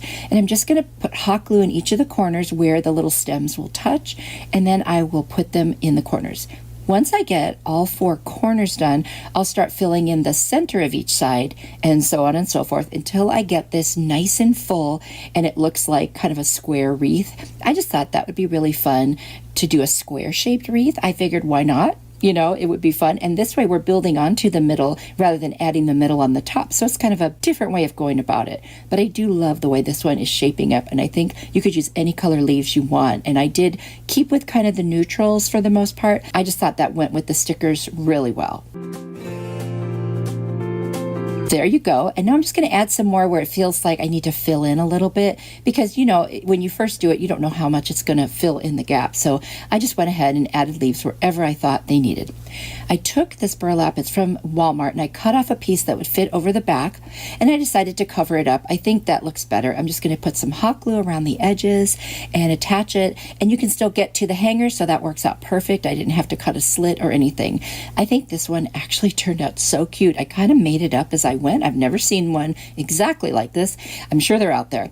But anyway, I do love this one. You'll have to let me know what you think. And just, it's a great way to use your stickers and create a little window kind of wreath. Riding through the winter night. I got this leaf garland, I guess it is, from Dollar Tree, and then these two signs from the Dollar Tree. They were from the Coastal Time. And I'm just going to take my little cutter from Amazon. It's in my Amazon store if you are interested, as are all of my favorite Amazon tools. And there's always a link in the description box below. And I'm just going to score this like 4 or 5 times, and it breaks super easily. And I just used my square ruler to hold it straight, and then I cut a second one to match. I'm going to turn it over and hot glue a piece of a paint stir stick to the back, and that is going to be a great way to adhere them. I'm going to use this Bajas Buff. It's like a cream colored chalk paint from Amy Howard at Home, and it's a really nice color. And I'm not going to do like a full coverage because I want it to look like it's distressed. I'm going to take this walnut colored furniture marker from the Dollar Tree, and I'm just going to kind of draw like branches as if they're coming off of a tree, but you don't see the tree trunk. I looked at a picture so that I had something to kind of go on because I'm not really good at drawing without looking at a picture. So if you're going to do this, just find a picture or use mine and just draw like some branches and little sticks that come off of them. Because what we're going to do is take the leaves that I had and we are going to attach them right on to the branches there. You'll see in just a second. Right now I'm thickening up the branches just a little bit to make it look more realistic. Now I'm going to take these leaves. I had already taken them off that little garland. I snipped them off. And I'm just going to hot glue them right on to different parts of the branches. Like not every branch has a leaf on it, but because I left some blank, but I just love how this is looking. It's so pretty. I'm going to darken in the branches with that little black marker. I felt like they were too light. And I've got these rub-on letters from Dollar Tree, and I'm just showing you the last one I did. I started at the far end, and a couple of them didn't stick on well, so I'm going to take that black marker and just kind of fill it in a little bit and make sure. These are really easy to put on. You just scratch them with your finger even. It's super, super easy. Standing underneath. And honestly, that's it, except that it needs a hanger. I also am going to dry that ink because I am known to kind of smear ink, so I like to try to dry it just to be safe. So there's a little tip for you if you're like me. The lights. And then I'm just going to put some rope on the back and then put some masking tape over it with the hot glue like I usually do for my hangers. And that's all you have to do for this one. It's super easy. You could frame it if you wanted to. I decided not to. I just kind of like the look of the wood. And I think it's just going to be so pretty for fall. I think you could even stand this up on a shelf or you could hang it on the wall, whatever you like. I just know I love it. Maybe even in the center of a large wreath. Let me know what you think. I think it's so, so cute. And that was a very, very easy DIY to do. And those Dollar Tree leaves are the best. Standing underneath the lights. The Dollar Tree leaves, and I've got a little like mason type jar, but it has a little pattern on the side. And I'm also going to use some Mod Podge. I'm going to put the Mod Podge on the inside of this jar, and then I'm going to pick about 3 or 4 different leaves, you know, that I like, different shapes and colors, and slowly I'm going to attach them on the inside with more Mod Podge. It's a little tricky because I couldn't get my hand in there very well, but I used a paintbrush and kind of like pushed them on with some more Mod Podge. There's not much to this as far as you just have to load it up with the Mod Podge, and it does take a really long time to dry. So if you're going to make this, give yourself a few days for the whole thing to dry. It took a little while, like I said, because you got to lay it on pretty thick just to get that leaf to lay down on the inside of the glass. Thankfully, the Mod Podge eventually does dry clear. It takes a while, but once you've got it, you can see through the glass.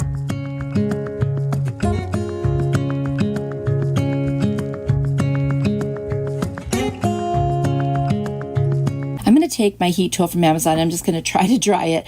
I honestly, it just didn't help that much. I took a little like brush and went inside and scooped up some of the wet stuff, and that helped a little. So there it is. It's still drying, as you can see, but I can move on now. It's been a couple days. And I'm going to take this berry garland that I got. This one I got at Hobby Lobby, but they also have it at Dollar Tree. I'm going to put a little hot glue, and I'm going to start hot gluing it around that rim of the jar. And what I'll do is I'll put it all the way around a couple times, then I'll cut it off and attach it. Then I'll cut another piece so that the berries don't just overlap with each other. I wanted them to fill in on those gaps between. And I guess they're the same space all the way around, so that's why they don't naturally do that. I'm also going to take some Dollar Tree twine, and I'm going to fill in kind of those gaps around that, you know, the rim of the jar where there's nothing. I just wanted to kind of cover that a lot more. So I'll go around, glue it periodically until I cover up most of that rim except for the little berries. Of course, I want those to show. Standing underneath the lights, looking into each other's eyes. You don't have to do the twine if you don't want to. I just decided I liked the look of it. Obviously, you could do whatever you want. You could even do a colored yarn. That might be really pretty too, like an orange or kind of a yellowish yarn. I think that would be beautiful for fall. If you are enjoying my video and want to see even more content from me, I would invite you to hit that subscribe button and turn on the notification bell. That way you'll know whenever I have a new video out. I hear the sound. Once I have that on, I'm just going to kind of make sure everything is sitting the way I like it. And that's it. I'm going to put in some fairy lights, and this thing turned out beautiful. And what an easy little project to do. I just think it's beautiful. This would look so pretty anywhere in your home, and I absolutely love this one. Standing underneath the lights. Dollar Tree Leaf DIY. I've got those little leaves in my little baggie that I keep them in. And then these other leaves, I can't remember if they're from Dollar Tree or not, but I think they were. Anyway, I've got this burlap roll from Walmart, and I'm going to make a table runner out of this. I just think this is going to be beautiful. So I kind of figured how long I wanted it to be based on my table, and I went ahead and cut off a little bit more than that. And then I'm just going to hot glue on both of the ends like a seam just to kind of make the end finish. And I'm going to do a little tip that one of my sweet viewers told me: when you are using like burlap and hot glue and something like that, put a piece of wax paper underneath and then it won't get stuck to the table. I'm like, oh my gosh, that's genius. Thank you so much. I love when you guys give me tips, so please keep doing it. And thank you to that person. You know who you are, and I really appreciated it. And look, I'm doing it. It worked. So I'm going to do the same thing to the other side and put a little hem there as well. If you are enjoying this video, I would ask that you would hit the like button because it really does help my channel grow. So thank you. Once I have my hems, I'm going to keep that wax paper underneath wherever I'm going to glue the leaves. I'm going to cut off little leaves individually from both the ones that are on that pick and then the ones I already had cut off in the bag. But I'm going to do the whole thing first with those kind of beigeish color leaves. I think they are gorgeous, and I'm going to use the colored ones more as an accent. So I cut off, the stems and everything, and I'm just going to put some hot glue on the back, the spine of the leaf, and I'm just going to start arranging them. So what I've done is on the one side, the leaves will kind of be facing out, and then I'll mix them all up in the middle, and when I get to the other side, I'll have that end facing out as well. So there's about half of it done. Look how beautiful that is. I just am loving this. And then there's little gaps here and there where you can see the burlap, and that's where I decided to put the colored leaves. And I think that it just worked out so well. So I'm going to cut some of these different leaves off. Some I already had cut out and some I needed to cut. And I was looking for certain colors. So that's the thing here. And I didn't want to put the little berries in. So I just looked for those gaps where you can see a little bit of the burlap, and I hot glued those leaves right inside there. So they're just kind of peeking out, and it is like the most gorgeous accent. I think this is going to just be gorgeous for my fall table. Obviously, I'm not ready to put it up quite yet, but I cannot wait. I'm ready for this one now. It doesn't matter how many of the colored ones you put in. I literally am just doing them wherever there's burlap showing. You could do a pattern if you wanted, whatever you want. Underneath the lights. There it is. I think this turned out stunning. This might be my favorite one today. You'll have to let me know what you think about it. I think this would be such a nice thing to do. It could be a gift, or you could put it on your own table. It was so easy, and it really didn't even take that long. I don't think the pictures do it justice, though. Standing underneath the lights. For this Dollar Tree leaf DIY, I've got my little leaves, the colored ones, and then I've got a little bowl also from the Dollar Tree. And I wish I'd had a balloon because I think this would have been easier. So if you decide to try this, I think I would use a balloon. Anyway, I've also got the Mod Podge. I'm going to start Mod Podging leaves to the inside of the bowl. What I'm trying to do is make a bowl out of the leaves, and then I won't use the bowl once it's all done. You'll see. If that doesn't make sense yet, you will see. Anyway, it's just hard to get it to lay down. So I had to saturate this thing so much with the Mod Podge. Oh my gosh, it was crazy. Anyway, I did so much Mod Podge, and I just kept putting leaves until I covered the whole inside of the bowl. And it's just kind of repetitive. And then I made sure that the very bottom center had quite a few leaves because I wanted that to be thick enough to kind of sustain setting a candle or something inside of it once it's all done. And then I did add some extra leaves up the sides as well because I wanted it to have a little bit of height around the edges. So it didn't seem like the leaves were actually sticking down really well, but what I would do is as it was drying, I would go back with my brush every once in a while and kind of press it down, maybe add a little more of the Mod Podge, and just keep doing that over and over. And that seemed to make it lay down better. So I'm not sure if there's a better way, or if not using Mod Podge, maybe I should have used the Beacon Fabric Tack glue, something that dried a little more quickly. That might have been good. I didn't want to do hot glue. That I knew I definitely didn't want to do, but I think this is possible to do with something maybe like Aleene's Tacky glue, something that might dry faster and just stick quicker. That's the issue here, is that the leaves kept popping up, so I had to keep adding more and more Mod Podge. Anyway, it was kind of an experiment. It was just something I really wanted to try. It took a day to dry, but the very bottom, as you see, still is wet. So I just pulled it apart from the bowl, and that part that's at the very bottom of the bowl is just totally wet still. So I tried to dry it once I get this out of here. It does look like a bowl, so that's the good news. And I did the heat tool, trying to dry it, but there was just too much on there.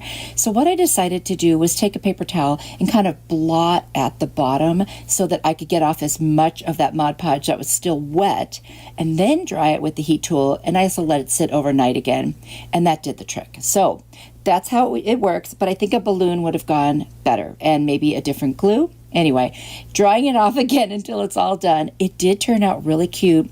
If you're going to put a real candle in there, I would put something down that it can sit on so that it doesn't melt into the leaves or catch anything on fire. But this is just adorable. I love it.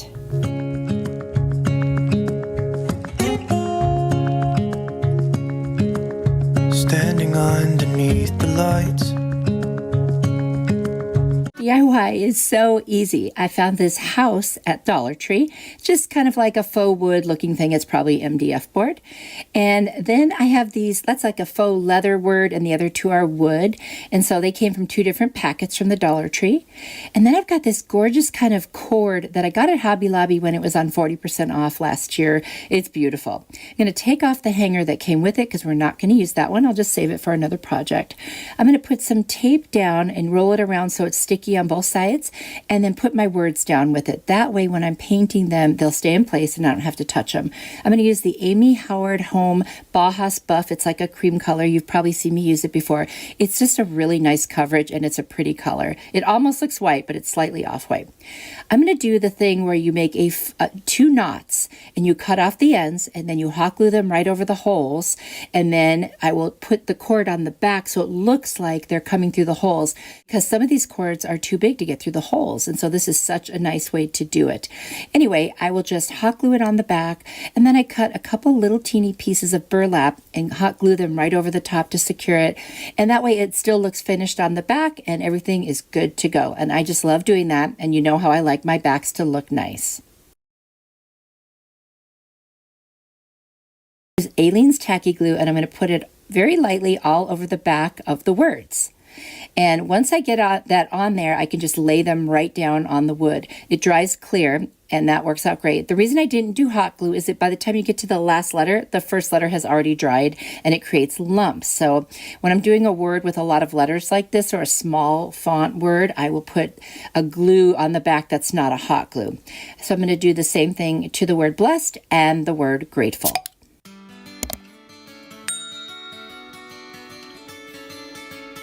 Besties, I hope that you guys know how much you mean to me, how much I appreciate you, and I love this community we have. Everyone is so kind to one another, chatting in the comments. I feel like we're all just, crafting besties, and I really appreciate it so much. You're so supportive of each other. People have been praying for each other, making nice comments. Thank you so, so much. I mean, yes, there are the occasional people that aren't positive, but you know what? Maybe they had a bad day, so, we'll just let it go and hope for the best. Now that I've got all three words on there, this one is done, and I think it came out beautiful. So simple, but it's still very pretty, and I think it'll look good through the fall, and even like Thanksgiving. It could actually be all year round if you really wanted to. Let me know what you think.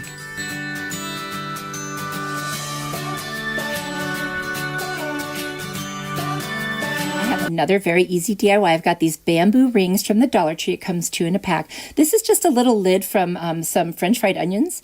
And then there's a piece of felt that you put on the bottom of things so it doesn't make noises. And I've got a cute little pick. I'm going to use my miter shears to cut the smaller hoop in 2 places. And you can find all of my Amazon tools that I love down in my Amazon store down in the description box below.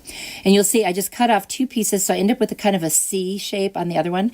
Now I'm going to trace the size of that little lid on that felt padding, and I'm going to cut it out with my blade, also from Amazon.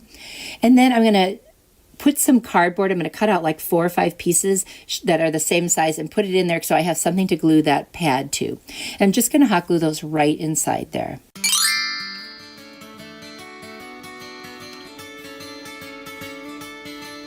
Are you guys just loving the idea of fall? It's kind of fun making the crafts even though it's not fall yet. So I'm just going to attach that pad to the very bottom. And now what I've got is a stand for what I'm going to be making. And I'm going to use an X-Acto knife to cut off any excess. I am taking a little bit of spackle that I got at the Dollar Tree, and I need to put that over the top of this thing because it had words and like kind of indentation. If I painted it, you'd see it. So while that's drying, I'm going to glue the C-shaped bamboo hoop to the other one, and then I'm going to wrap that seam with a little bit of burlap. I'm just going to attach it with hot glue. Now I'm going to get some beautiful leaves from that pick. I cut them off, and I'm going to start hot gluing them on there. I'm going to do 3 different leaves. They're just gorgeous. I love the colors. I love the texture of this one. Those little pieces I cut out from that pick, there's some berries, little berries, bigger berries, and then like an acorn. I'm just going to place them wherever I think they would look really pretty on this arrangement here.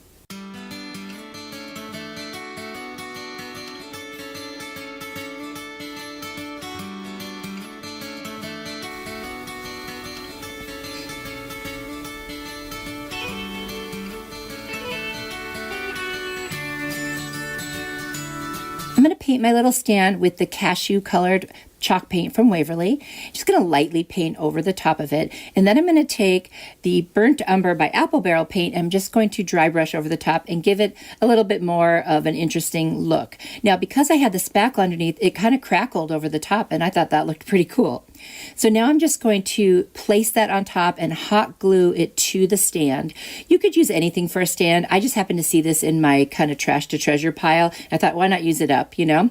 And I've got this beautiful off-white sunflower, and I'm just going to put hot glue on the back and put it right in the center to cover up that burlap. I needed something to glue it to the stand. I think this is beautiful. You could do this in so many different ways. So this is just inspiration.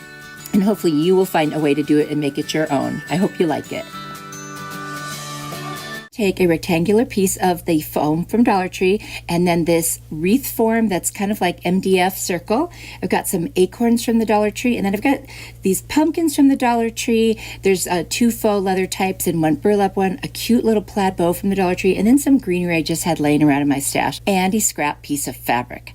I'm going to cut a little slit in the fabric and then just rip a little strip off of it, and I'm going to start by hot gluing it right to the little wreath form, and then I'm just going to wrap it around and make sure it overlaps all the way around. It takes a couple pieces to get around, and you just glue down the second piece or the third piece wherever you left off and keep going. Super easy thing to do, and it just kind of gives it color, and it's not so boring anymore. I love the way it turns out.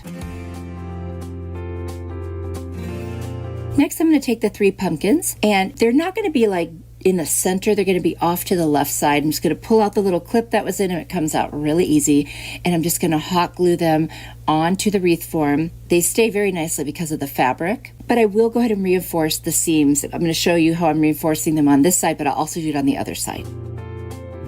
I'm going to cut out my rectangular piece. I'm going to use that metal word harvest. I'm going to put that on there, so I want to make sure it's a little bit smaller than the word. And then I'm going to take that fabric and I'm just going to hot glue it to my rectangular piece of foam and wrap it around and cover the whole entire thing and just hot glue it when I'm all done. And I do have to use a couple pieces for that as well. Then I'm going to take my harvest metal word and I'm just going to put some Aleene's tacky glue in the center portion of it because I don't want it sticking off the edges. And I'll just set it down, and that is going to secure it perfectly right there. Then I'm going to start adding my little greenery pieces. I cut them into smaller pieces so I could place them wherever I wanted. I'm going to add a couple of pine cones. I've got some acorns I'm going to add. I just kind of looked for things that I thought would fill in really nicely and give it some interest. I love to do that. I like mixing things together. I think it looks, I don't know, more high end, and it just looks really nice to me. I like to do that.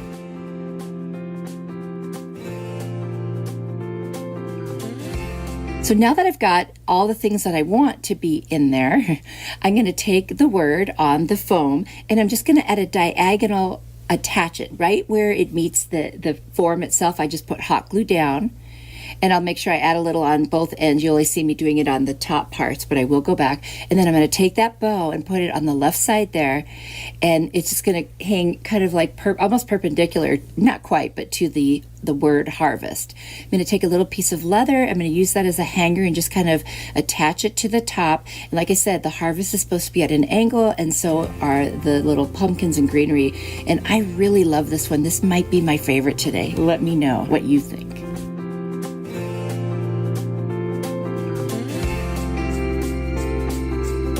Foam board tag, I'm going to take a piece of foam and this little Dollar Tree sign that I got that on the inside is kind of cut out, and this is going to become a 2-sided sign. You know me, if I love 2-sided signs. I'm going to trace the size of that picture, and then go in a little further because you know there's that width on the parts that stick out in the back. So there's the piece I ended up with, and I'm just going to see how big it is so I can draw, kind of create almost thirds, not even thirds, but I want 3 sections.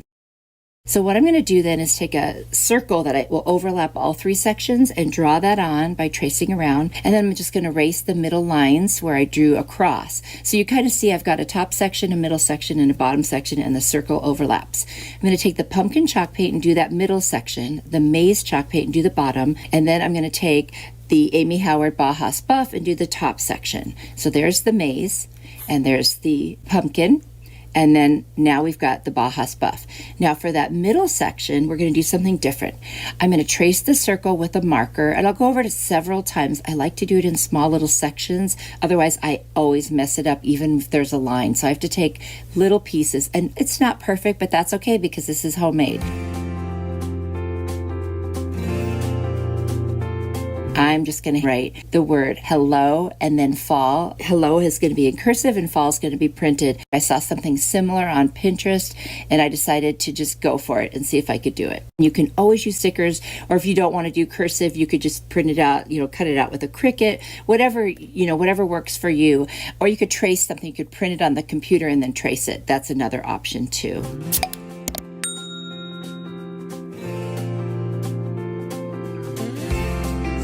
And I like to go over the letters several times. I don't do it too hard the first time in case I make a mistake. It's easier to cover it up. Now I'm just going to do little dots all the way around the inside of the circle. I know some people like to do stitches, and I thought it would just look really cute to do dots this time.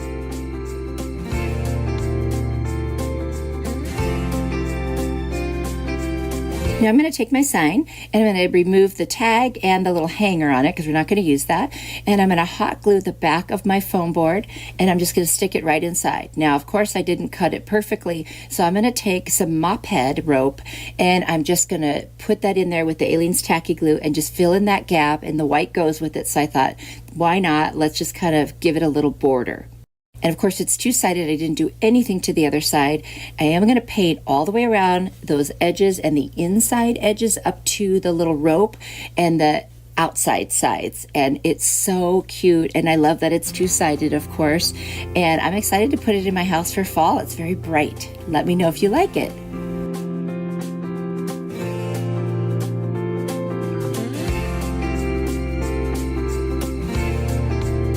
This Dollar Tree foam DIY, I'm going to take this rectangular piece of foam I cut and then all of this fall greenery and some other kind of just greenery. That sounds funny. And then I've got this piece of scrap fabric that I had left over. I'm going to cut a piece of it so I can cover one side, and then I'm just going to hot glue the remaining onto the back, almost like wrapping a present kind of. When I get to the ends, you'll see when I'm just going to fold them in and then hot glue them right there. Then I'm going to take a little piece of craft paper and I'm just going to cover that open area in the back just to kind of finish it off.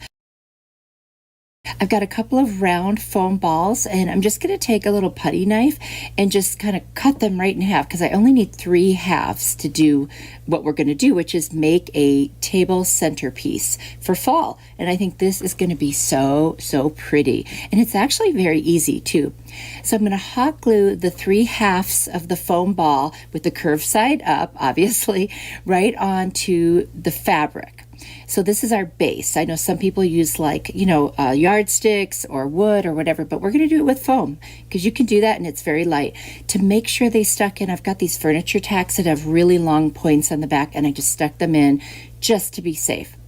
I'm going to take this gorgeous pick. I have 2 of them with pine cones and acorns and berries and pretty leaves, and I'm just going to stick the whole pick into the side of each end.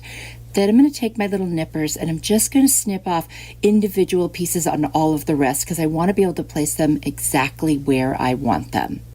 I've also got this beautiful ribbon, and what I'm going to do is I've cut 6-inch strips. You can do whatever size you want, and I'm going to do the same exact thing with this orange burlap ribbon. So I've got 6 pieces of each, and then I'm just going to cut dovetails on the ends.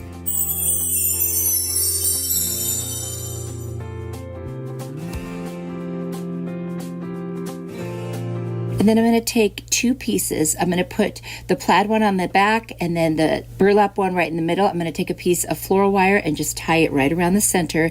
And I'm going to make the end come out on the back side because I'm going to twist it up and make it pointy and stick it right into the styrofoam. We're going to have 3 of these bundles on each side, and it's a filler to kind of help cover up the styrofoam. And I'm going to fluff the ribbon and everything, and I'll still have something showing. So I'm going to take these little pumpkins from Dollar Tree. There's 2 faux leather and 2 burlap ones. I'm going to put 3 on each side, and that's another way that I can cover up that.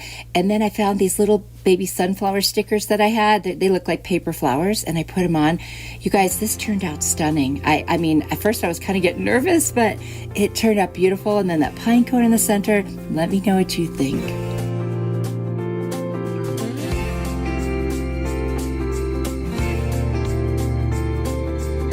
Tree foam board DIY. I'm going to take a piece of the foam board, and then I've got these 2 beautiful ribbons from Dollar Tree. I've got a little leaf garland that I'm going to cut some leaves off. I'm going to use the Bajas Buff paint by Amy Howard. It's kind of an off-white. I'm going to use pumpkin chalk paint by Waverly and burnt umber acrylic paint.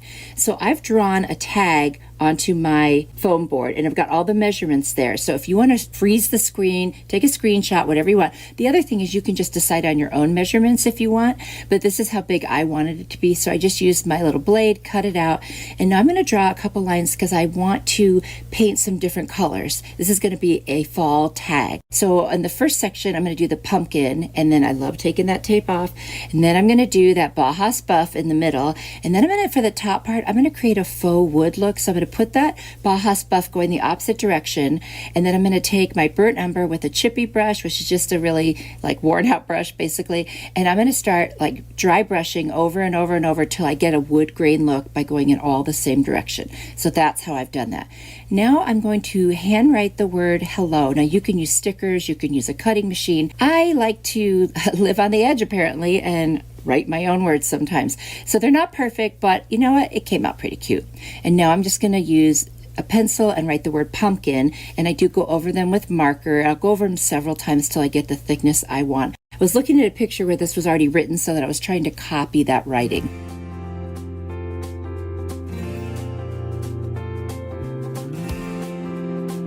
I'm going to take my crocodile. This is an amazing tool that you can make holes with or create rivets.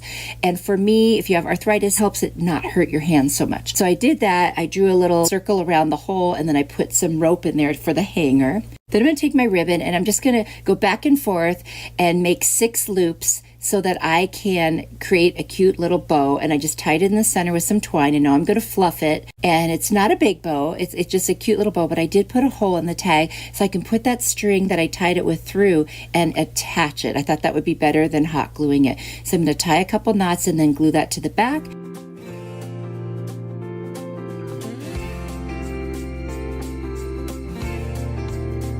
And then I'm going to take these leaves. I kind of took them off the garland in either 1 or 2, kind of sections. And I'm just going to hot glue them and just arrange them in any way that I like.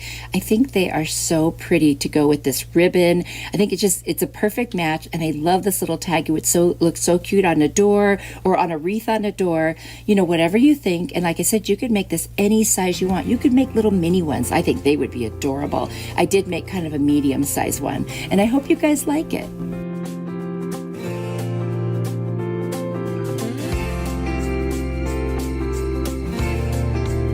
To make this for so long. I've got a pumpkin from the Dollar Tree, just one of the styrofoam ones. I've got a book that I use when I do book page DIYs. And then I'm going to use some wax paper and some plastic wrap. I am on my way again. I'm also going to use some matte Mod Podge. I'm going to pull out a piece of the wax paper. I'm going to use that to craft on because when I'm using a lot of Mod Podge, that's better than regular paper. Otherwise, it might rip it apart. I'm going to remove the stem that came with this pumpkin and take off the little tag. Believe it's been a year. Next, I'm going to pull out some pages from the book, and I'm just going to rip them out, and then I'm also going to rip them into little pieces because we are going to decoupage these book pages all over this entire pumpkin. This is going to be so pretty. It's very rustic, kind of a little bit on the shabby chic side, which is not my normal style, but I went for it this video, so I hope you guys enjoy it. I'm going to put a generous amount of Mod Podge on there, and then little by little add each piece of paper and Mod Podge over the top. The plastic wrap is so I can hold the pumpkin once there's a ton of Mod Podge on it without it sticking to my fingers and sticking to everything. So you won't see me doing it, but it's just sitting there, and as soon as I have a lot more Mod Podge on there, I will hold it on there and just kind of secure the pumpkin in my hand with that wrap, and then, you know, keep Mod Podging the whole time. Riding through the winter night, thinking of my only wish. I don't need a perfect snowman. Now I've got about half of it done. I just wanted to show you, and I'm going to finish the rest. There it is. Isn't that cute? I just think it's adorable. I'm going to take a wood stem out of that little bag from the Dollar Tree. I'm going to find one I like, but the pumpkin's not flat on the top, so I put another little stick in there to help raise that center up a little. Put a generous amount of hot glue, and I'm just going to set the stem right on the top and secure it, and then wipe away the excess glue. I'm going to take a couple of leaves and just put them on there with some hot glue. And I don't need the bells. I love these leaves, the color of them. I don't have any more. I think I've just used up the last one. Gotta find some more, and I cannot remember. I think I got them at Dollar Tree, so I'll have to be on the lookout, because that's just such a beautiful color of leaves. But I'll be home for you. Now I'm going to take some of the reindeer moss. I'm just going to hot glue it around the top there. I just think that's a nice touch when you're doing something on the rustic side, you know, or the shabby chic side. I just think it looks so pretty. I'll be home for you. And really, that's it. This one is done. You could embellish it more if you want to, but I thought this was plenty because the book pages are busy enough. I absolutely love it. You know I'm a big fan of book page DIYs, and I do have a video. I'll put it in the description box of just book page DIYs, so I hope you enjoyed this. These doilies at the Dollar Tree. I ended up only using one packet of 2 for this particular project. I've got this summer sign from the Dollar Tree. We're going to use the back side, and then those little sticks or stems, and then I'm going to use the pumpkin and truffle and plaster chalk paint by Waverly. I'm going to start painting the back, and it's going to be just a heavy dry brush. I don't care if some of it shows through. I cut the doilies into 2 shapes of pumpkins, one small and one a little bit larger.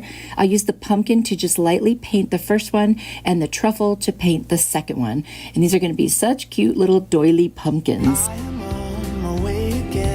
Next, I'm just going to sand the surface of the sign that I painted and put some Mod Podge over the top.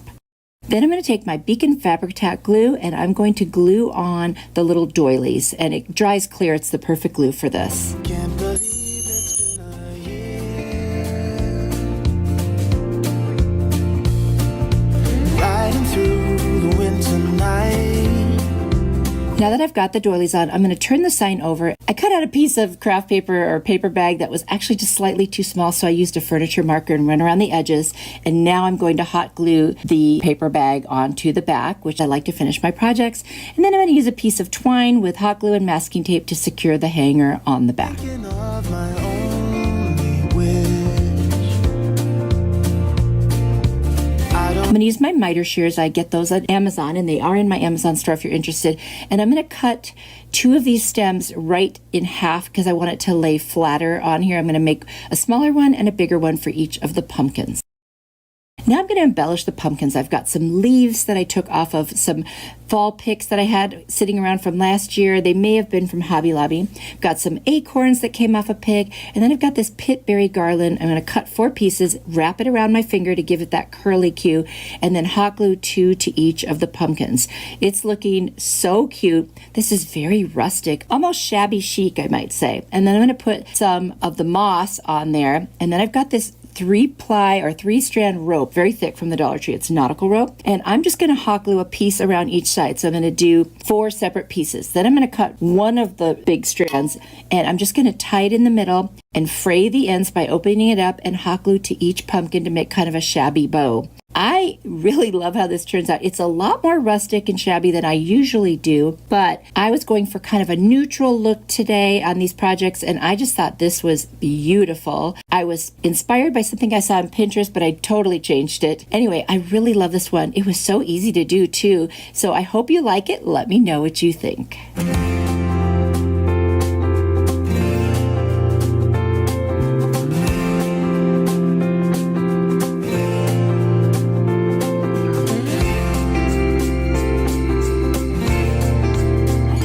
wire baskets that are white from the office supply section at Dollar Tree, or it's either that or with the storage stuff. I've got truffle and pumpkin chalk paint by Waverly. I've got a little branch that I got from Dollar Tree and a couple of leaves.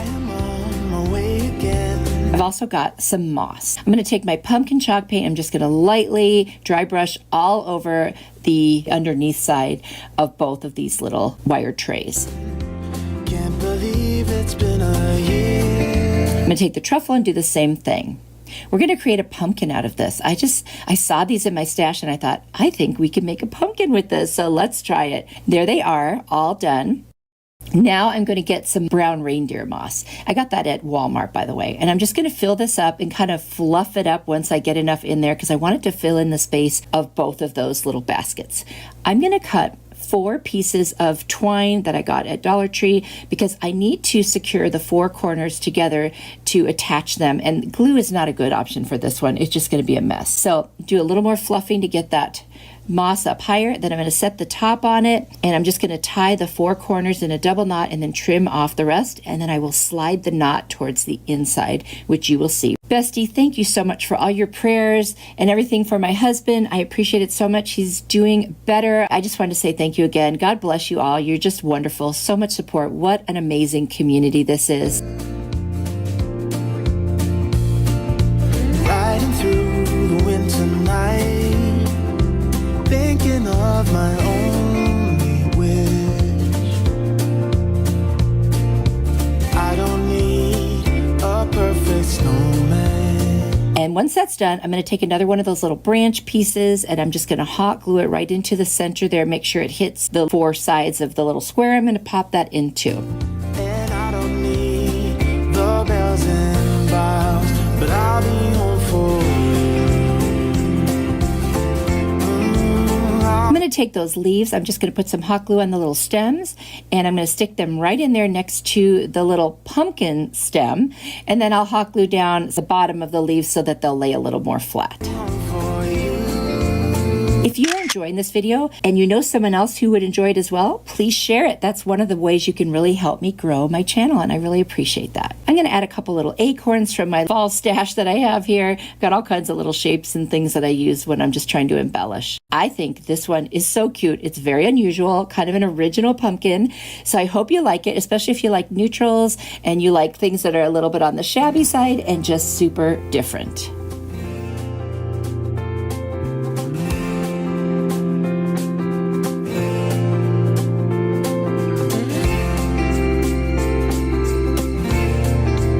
I have been saving this Tide Pod container forever because I knew I had to make a pumpkin.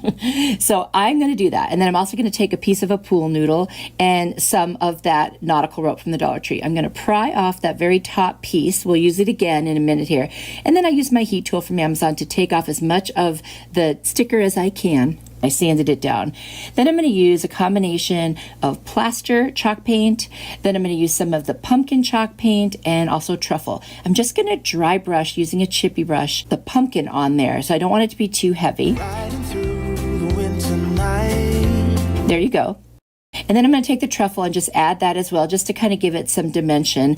I want this to be, again, on the more neutral side. Thinking of my only wish.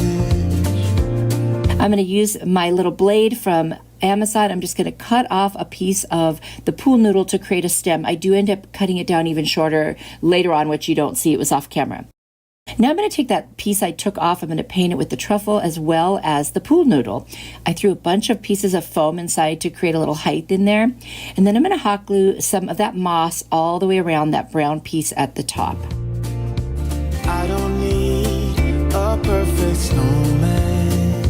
I've also got a little ping pong ball that I had painted and put like a skewer in so that I could stick it into the foam so it would stay in place. Now I'm going to replace that lid that has the moss on it. I'm going to take a piece of that 3-corded nautical rope from Dollar Tree. I'm going to tie it around and make a knot, like a double knot there. And then I'm going to hot glue it around that opening to kind of help fill it in a little bit. And I don't need the bells and boughs, but I'll be So I'll just loosen it and hot glue it like right around the edges. You're going to see me doing that right now. This was so easy. I'm going to take some long leaves that I have on a pick, and I'm just going to hot glue them on, 2 on each side. And then I'm going to add another little piece. It kind of looks like a cat tail, I think. You'll see here in a second. I'll put 1 on each side. And I'm just trying to kind of dress it up a little bit and give it just a little bit more of that neutral, but still kind of rustic look, which I am really loving on this one. I still can't believe I'm using a Tide Pod container, but it was perfect for this. It's already shaped the right way. And I mean, gosh, you just use the back side where it doesn't have the little holding, like where you put your fingers to hold it. I'm going to open up a little bit of the bottom of each side of the rope just to kind of give it that shabby feel. And that's it. I mean, that is it. This one is done, and what a cute pumpkin it is. I'm really happy with how it turned out. I just think it's adorable. And think about the possibilities now that we're using this Tide Pod container. Let me know what you think.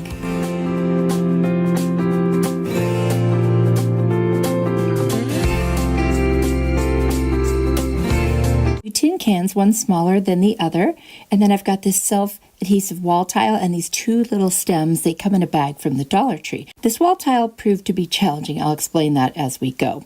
So I've got 3 Waverly chalk paint colors, plaster, moss, and antique wax, and then I've also got agave in a different container that I transferred it to. I'm going to take off the label from the can. I don't care if there's any residue. It's going to be covered anyway. And then there is a backing on this tile, and that white part is the adhesive part. What you don't realize is that it comes apart from the silver part in the front. Kind of strange.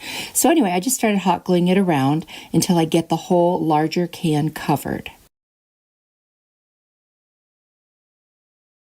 And I did just keep adding the hot glue as I went because it's such a stiff kind of a tile that it wanted to pop off. So I had to keep adding glue, and I was holding it the best I could. It does get a little hot, so you have to be careful. I'm going to cut off the excess. Just a regular scissors worked fine for this. And there you see that inner part. It opened right up because I guess it's only sealed around the edges. I had to put a lot of extra glue, and going forward, I just took that adhesive backing off and didn't use it at all. And now I'm just going to trim off the top.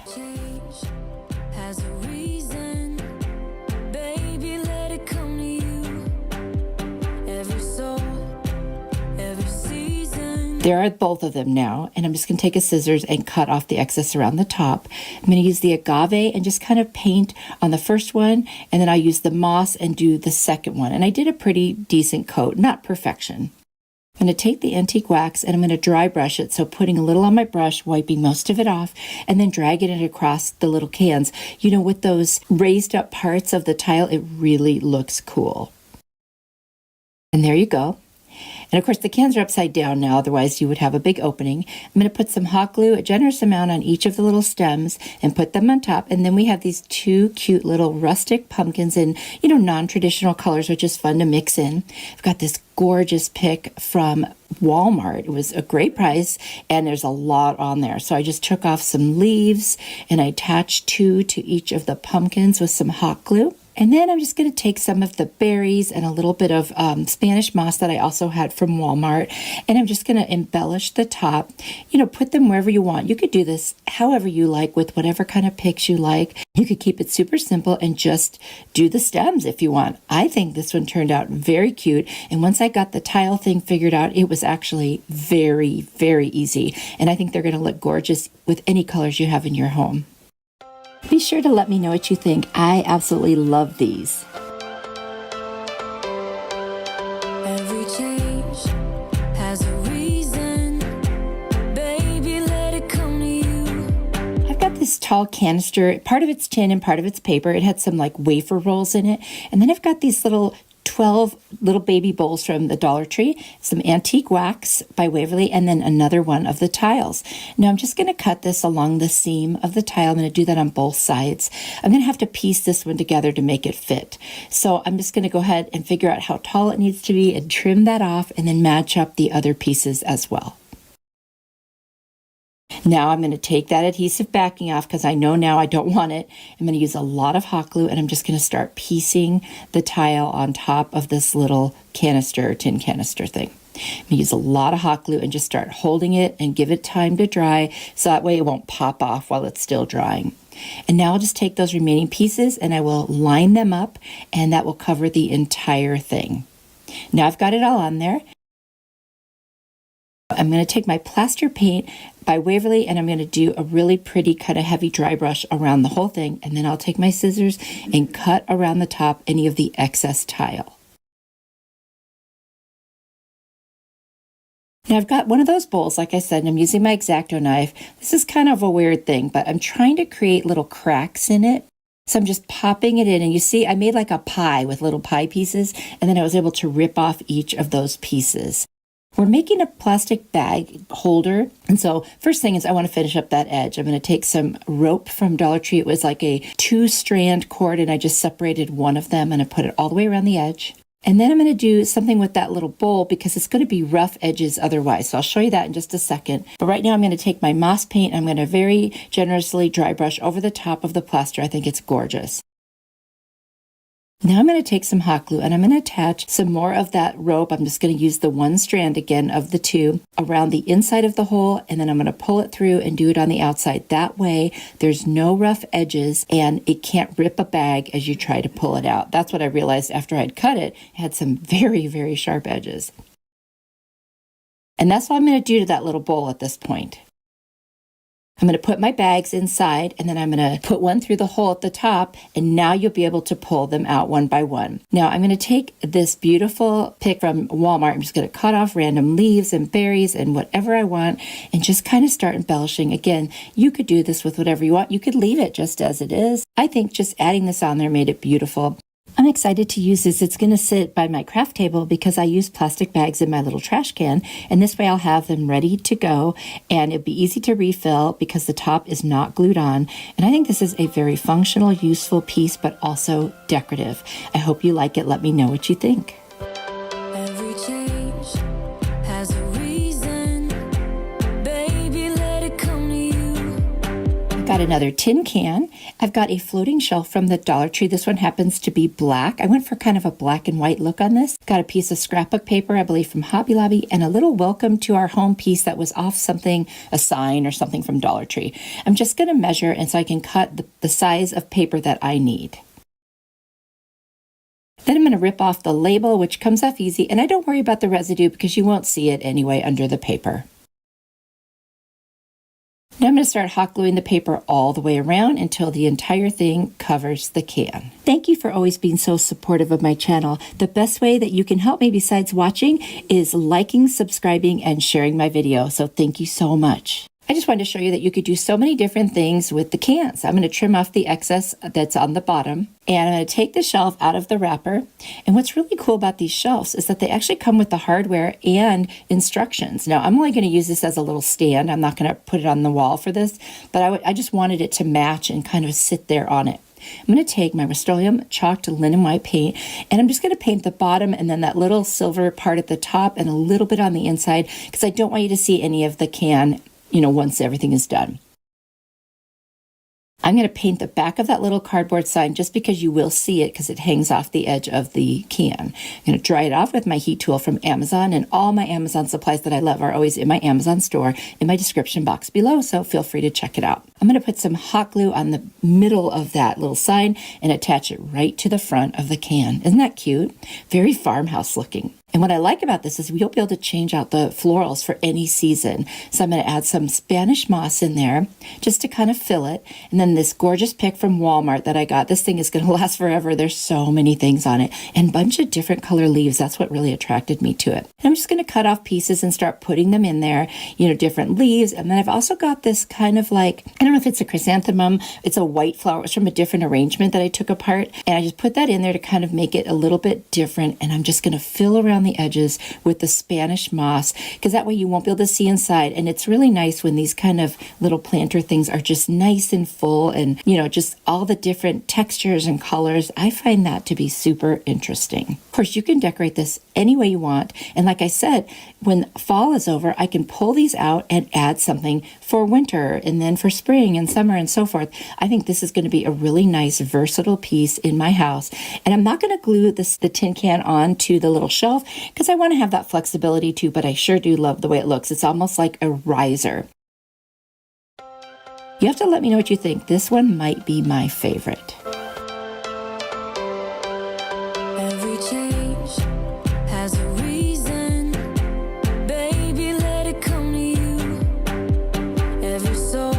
my channel for a while, you know I like functional DIYs. So I've got 3 cans, and then I found this at a thrift store. It was only $2, and I guess it's like a cutting board. I guess that's what it is. Anyway, I've also got a little piece of foam that I cut off. I'm going to remove all of the labels on all 3 cans. Then I'm going to take my agave chalk paint by Waverly and my moss chalk paint by Waverly and my plaster chalk paint by Waverly. I'm going to paint all 3 cans a different color. And there you go, the power of video. Anyway, I have them all painted now, and I've got this beautiful ribbon from the Dollar Tree, and I'm just going to cut a piece that's long enough to wrap around all 3 cans. First, I'm going to take a little teeny piece of twine from the Dollar Tree and just tie it around so that way the cans stay together. I decided not to glue them. I guess I just wanted a little bit of flexibility there. I'll just cut off the little excess pieces as well. Now I will go ahead and attach that ribbon right over the little piece of twine. You'll never see the twine, and it just gives it something to kind of stick to. There you go. It's kind of neutral, and that was my goal here. I got this little chrysanthemum flower, I think it is. I'm just going to hot glue it right on the wider side of the cans. Now I'm going to hot glue that little piece of foam right onto that circle indented part of this little cutting board. I wanted to have a place to stick flowers where you could change them up. So I've got this pick from Walmart that's gorgeous, and it just keeps giving and giving so many options. And I'm just cutting little pieces, putting them in. Once I get the height that I want and kind of the look, I'm going to cut some leaves and I'm going to put them on the underneath to cover up. And I'm gluing everything or sticking everything into the foam. And that way it's easy to remove, and I can change this out for any season. And right now, because it's fall coming up, I want this one to look like fall. So when you have people over and you want to have utensils and things out, you can use this for forks, knives, and spoons. And that little gap between the florals and the cans is where you can set your napkins. And I just thought this would be so cute. So it's pretty and it's functional. And I do love doing that. I love the concept of making things useful. We have so many decor pieces in our homes, and sometimes it gets kind of crowded. And I was thinking, you know what? Let's do something that's beautiful and useful. I'm going to put some hot glue on the very bottom of the cans. This will make it easy to remove later if I want to. I'm just going to set them down. And honestly, that's how easy this one was. I just thought it was so cute and such a fun idea. And you could do this any way you want for, any time of the year. You could make it like ordinary type decor, so it doesn't have to be changeable for seasons. It could just be beautiful and you could use it anytime. Either way, I love it, and I hope you guys like it too. Has a reason, baby, let it come to you. Every soul, every season lives outside of status quo. These paintbrushes from Dollar Tree, they come 3 in a pack, and they're 3 different sizes. Now I'm going to use 4 of the middle of the 3, you can see there, and then I'm going to use 8 of the smaller ones for this.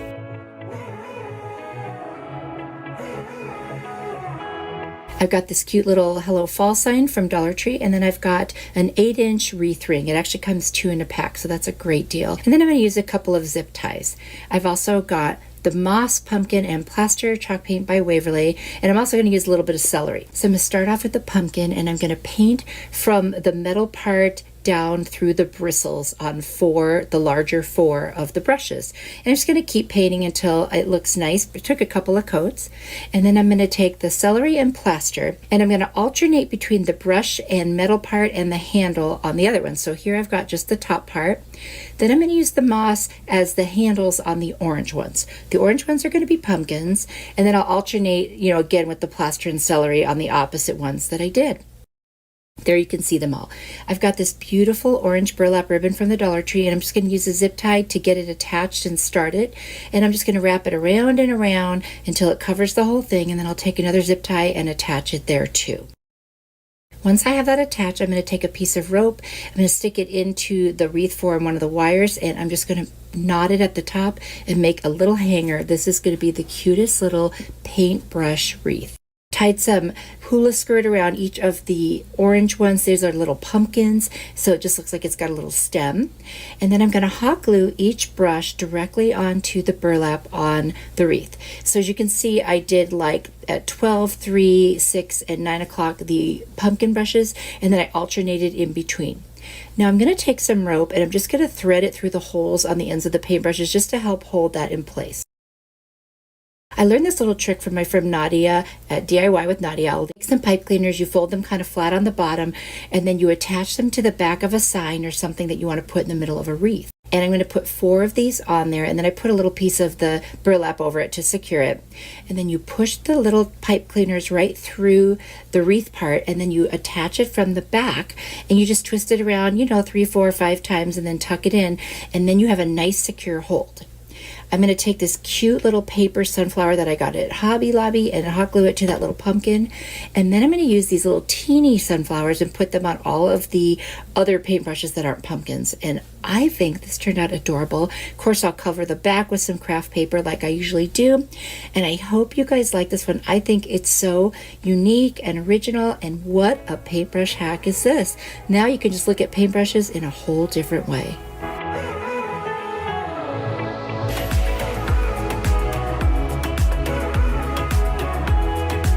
This Dollar Tree paintbrush hack, I'm going to use the larger of the 3 brushes that come in the set, and I'm going to make something that's almost kind of Halloween. I don't normally do Halloween, but this will be cute.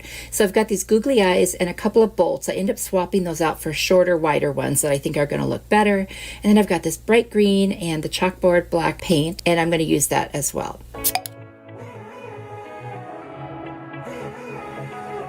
First thing is I'm going to paint from the metal all the way down the handle with that green, and it does take about 2.5 coats on the metal and then maybe just 2 coats on the black part. Super easy though. Let that dry, and then I'm going to take the black paint and I'm going to paint the bristles because they have black in them, but then there's kind of that yellow at the top, and I'm going to take that chalkboard paint and I'm just going to start brushing, and I just kind of push it in between the bristles and around the top. It's very easy. It doesn't take tons of paint to do this.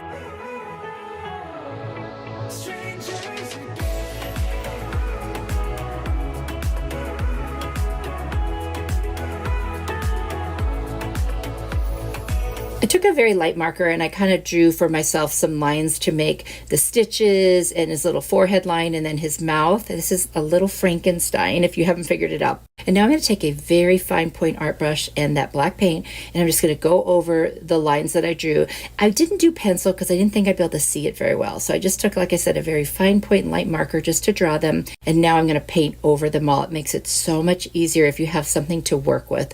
I find that if I paint first without using anything, I just mess it up really bad. So if you're like me, take the time and draw it out first. Now I've got the googly eyes, and I'm just going to hot glue them right on where you would see the eyes normally. I think this would be such a fun thing to do with grandkids or kids, and you can make little pumpkin ones, all kinds of cute things. And you could even do a candy corn one. When you stepped into my life, such a magic feeling. And then I'm going to take these bolts. Like I said, I swapped those out, and I'm just going to hot glue them to the sides because Frankenstein has those bolts on the side of his head. When you tore down my walls, wish I could go back. I saw this on Pinterest and I just had to make it. It is so adorable. And this is incredibly quick and easy. Honestly, the thing that took the longest was waiting for the paint to dry. Otherwise, this would basically be a 5-minute craft. So if you have a heat tool to dry it faster, then it could be a very fast craft. And I think it turned out adorable and so cutesy and not spooky scary.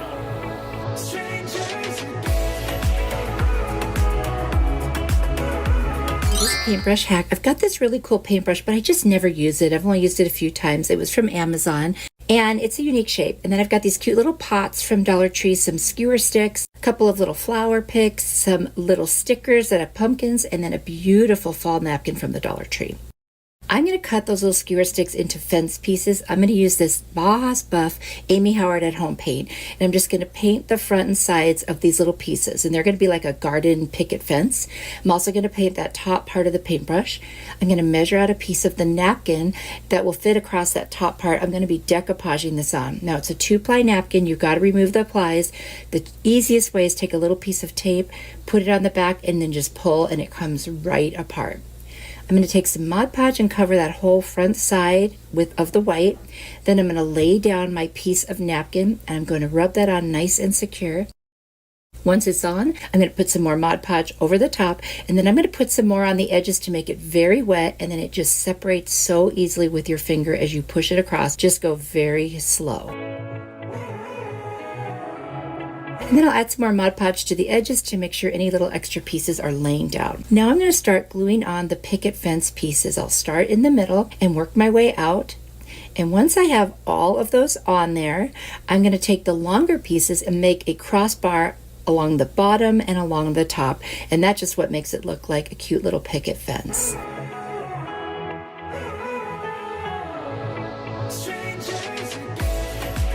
And I'm just using hot glue for all of this. You could use wood glue if you want, but it's such a light piece, I figured the hot glue would be just fine. Now I've got that little pot. I did cut it in half with my miter shears. It worked very well. And I would put a bunch of hot glue in there and take that little teeny pick of the flowers, and I'm just gonna push it in there. I'll use my little spatula to hold it in while it's drying, and so I don't burn myself. And once I've got it all in there, I'm gonna set it right on top of the fence. I'm going to take a couple of the little pumpkin stickers and place them on the right side over the top of the fence. And I just think that looks so adorable. I'll tuck this other little pumpkin underneath the other set, and that way it kind of gives it that 3D effect. Now I have some more of those little flower picks. I'm just going to insert them in a couple random places just to, you know, make it look more natural. I'm going to take some antique wax and I'm just going to very lightly dry brush on the pot and on the fence just to give it a little bit more kind of wear, like it's not brand new. And I'm just putting a little on my brush, wiping most of it up, and then just dragging it across the top. Got a little piece of this gorgeous Dollar Tree ribbon. I'm just going to put it right through the hole, put a knot. I dovetailed the ends, and that's it. So you could hang this, you could set it up on a shelf, but this is just the cutest little garden fence fall themed paintbrush hack. I hope you like it.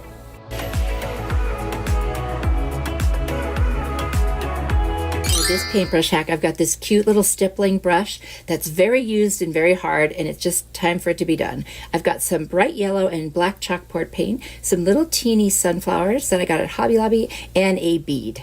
I've also got this really pretty buffalo check ribbon from the Dollar Tree. I'm going to start painting the handle yellow. Now I started doing stripes, and then I decided I might as well just paint the whole thing. Took about 3 or 4 coats to get this covered. Just got to be patient, dry it between each coat, but honestly it's so worth doing this. Like I said, 3 or 4 coats. Then I was going to use the chalkboard paint, but I decided I've got this black permanent marker and I think this would be easier. So I'm going to just start making little black stripes on it, kind of like a bee, black and yellow look, if you will. And I'm going to do that a few more times on here. There it is. Isn't that cute? This little gnome is going to be adorable. I'm going to take my little bead and I'm going to use my miter shears from Amazon. It's in my Amazon store, which is down in my description box. If you're interested, I keep all of my favorite Amazon supplies there. Cut it in half so easily. I'm just going to hot glue the little nose right between the brush and the metal. And then I'm going to take that ribbon and I'm going to start hot gluing it. I'll start in the back and just wrap it around. It's going to go around a couple of times. The goal is to cover part of the nose and then all the way up the metal. And just here and there, I put a little dab of hot glue as I go.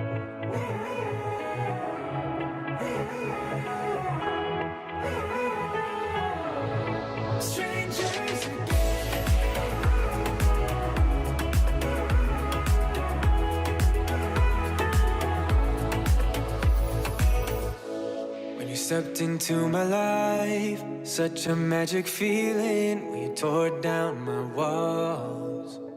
And there it is. Isn't that adorable?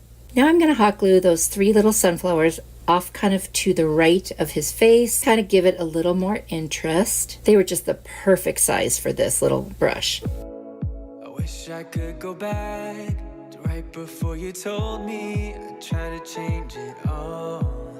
And then I've got this little bee cut out, and I'm just going to take a black marker and I'm going to color the whole thing, and I'm going to place it on the little handle so that underneath the little bee body where it would normally be yellow in between, it will be yellow because it'll be sitting right on top of the yellow part. So super easy. I'm just going to put a little bit of hot glue on the back of it and then just set it right on there so that piece lays over the yellow. Look at us now, could have gone so far. It hurts to realize. Very easy. And I think I got this little bee cutout from, I don't know, I ordered a bunch of these little cutouts on Facebook Marketplace. So I think that's where I got it. Anyway, that is it. I think that this little gnome came out adorable. You could put a hanger at the top, or you could just set it up on a little shelf or a tiered tray. He is adorable.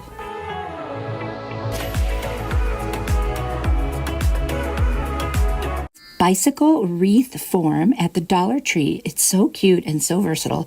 This home ladder sign from the Dollar Tree. Cute piece of decor just as it is. And then a bunch of different sunflowers from the Dollar Tree. And then I've got this like floral wire. I think I got it at Hobby Lobby. I'm going to use this tool I got on Amazon, and it's an awesome staple remover, better than the regular kind. It gets those really deep kind of industrial staples out. And then if one side gets stuck, I just use my little nippers to pull out the rest. You'll find that in my Amazon store along with any other tools that you see me using normally. I've also got a piece of burlap, like a strip, and it's going to be wrapped around one half of the wreath, and I'm going to use the little floral wire to attach it wherever I need to so it stays in place. And I did get that burlap roll from Walmart. They have a really good deal on that. So I just wrap the little piece around and around, nip off the ends, and then I'll just keep wrapping that around until I get as much of the wreath covered as I want. I need a good place to put my sunflowers. So there you can see I've wrapped it around until I feel like enough is covered, and then I'm just going to tie it off with another floral wire, and you can see all the little spots where I attached it. And they won't show when this is all said and done. Now I'm going to take all of my sunflowers and I'm just going to nip off each of the individual flowers with a little bit of stem showing, except this one. I took the stem off because I'm going to hot glue this one right in the center. This was a little bit of a different sunflower and I wanted it to be the centerpiece. I've got this greenery. I do believe I got it on Amazon, and I'm just going to put it all the way around. I'll stab the stem through and then tie it on with that floral wire, and then you can see the whole thing now is covered over the burlap. Now I'm going to take each of those sunflowers, I'm going to stab them through as well, and I'm going to wrap each backing with the floral wire. And I usually twist 4 or 5 times to make sure it's secure. Look at that. See how the back looks? All the stems are there tied on nicely. I think this is turning out gorgeous. Now I'm just going to take that home sign. And of course, you saw me remove the little bit of greenery. It just didn't go with it. I'm going to find 2 points where it's going to hit that bicycle wheel wreath form. And I'm just going to take some pipe cleaners, flatten out the middle, hot glue it to the back, and then I'll cover it with a little piece of burlap. You could use felt or thread. I learned this trick from my friend Nadia at DIY with Nadia, and I'll link her channel down below. She makes the most amazing wreaths. Now I'm just going to put it on, turn it over, and then I will twist it around one of the pieces of the wreath form, and that will hold it nice and securely. And I'll just hot glue down on the back of the letters any part of the pipe cleaner that's sticking up. I've also got a little piece of rope. I'm just going to tie it at the very top of wires and make a hanger. And this is what the back looks like. I'm going to cover it up with a little bit more of that burlap. I'll just cut it to size. I'll use 2 pieces. Instead of using the wire on this one, I will hot glue it down because I don't want any pokey wires going through the front. And that just covers it up, makes it look beautiful. And look how gorgeous this is. I actually already have it hanging on my front door. It is so bright and cheery. Let me know what you think.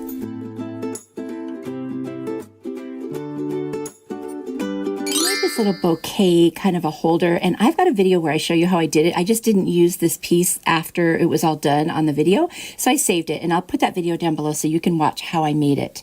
It's just a placemat and some burlap, and then I've got some beautiful ribbon, and I've got these gorgeous sunflowers from the Dollar Tree, and then 2 of these little bows. I'm only going to use one of them. That also came from the Dollar Tree. I cut a piece of the buffalo check ribbon that was big enough to go around. I just glued it to the front and the back, just to give it a little bit of decor on it right from the start. Then I'm going to take the bow and I'm just going to hot glue it right to the center of that ribbon. I know they don't match, but I kind of thought it was really cute just to have a little bit of different colors and textures, and I just love that look.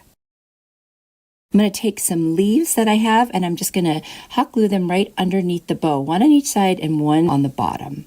I love just that little pop of green that adds. I think it just kind of brings it to life. Even though this is a fall type of a decor, I think those green leaves still look beautiful. Not everything turns, or dies during the fall. Now I'm going to take my sunflowers. 2 of the pics were kind of orange sunflowers and one was orangey yellow. So I'm going to put the orange ones on each side, and I did bend down the face of the sunflowers because I want you to see them looking forward at it, not from above, if you know what I mean, not like a regular bouquet. This is going to hang up kind of like a swag, or it could lay down on a table like a centerpiece. And there goes the yellow ones. And I didn't glue them because you could always change out the flowers if you wanted to. put other different, kind of fall flowers or whatever in there. I'm going to take a little piece of twine, tie it to the back, and that will be our hanger for the times we want to hang it. Like I said, it doesn't have to be hung, but it most certainly can. Right now, I have this laying on a beautiful shelf, and it just adds this pop of color that's gorgeous. I added one of the bright yellow sunflowers in there because I felt like it just needed a little extra. I've got a little paper sunflower from Hobby Lobby. I'm just going to hot glue that right in the center of the bow to break up those leaves, and I think that's adorable. And then I've got this gorgeous floral fall pick, or mostly leaves, I should say, and berries from Walmart. I'm going to cut off some of those gorgeous orange berries, and I'm just going to put one on each side, and then I'm going to take a different set of berries and kind of put them to the left and right of the middle, just to give it a little more interest. And that way it's got not just flowers, but berries and leaves and different things. And I think this one is really shaping up nicely. And then I've got one absolutely stunning yellow sunflower, and I'm going to put it dead center, and I think that just really pops. And that is it for this one. It was super easy. Even the part you didn't see me make with the bouquet itself was very, very easy to make. And like I said, I will have that video linked down below for you. I hope you like this one.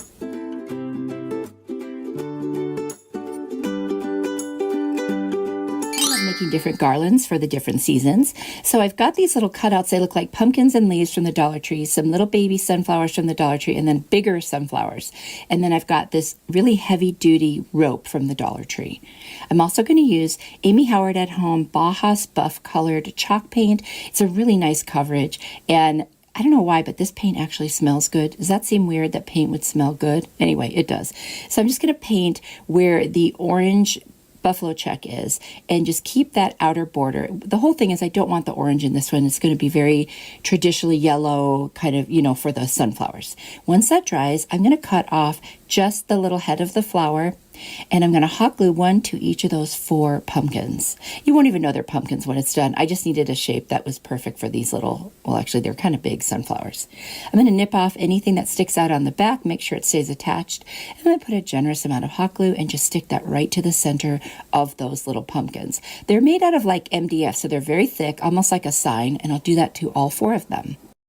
Then I'm going to add 2 leaves, one on either side for 2 of them, and then a leaf on the left on one, and then on the right on the other. And I'm just going to add a little pop of the green.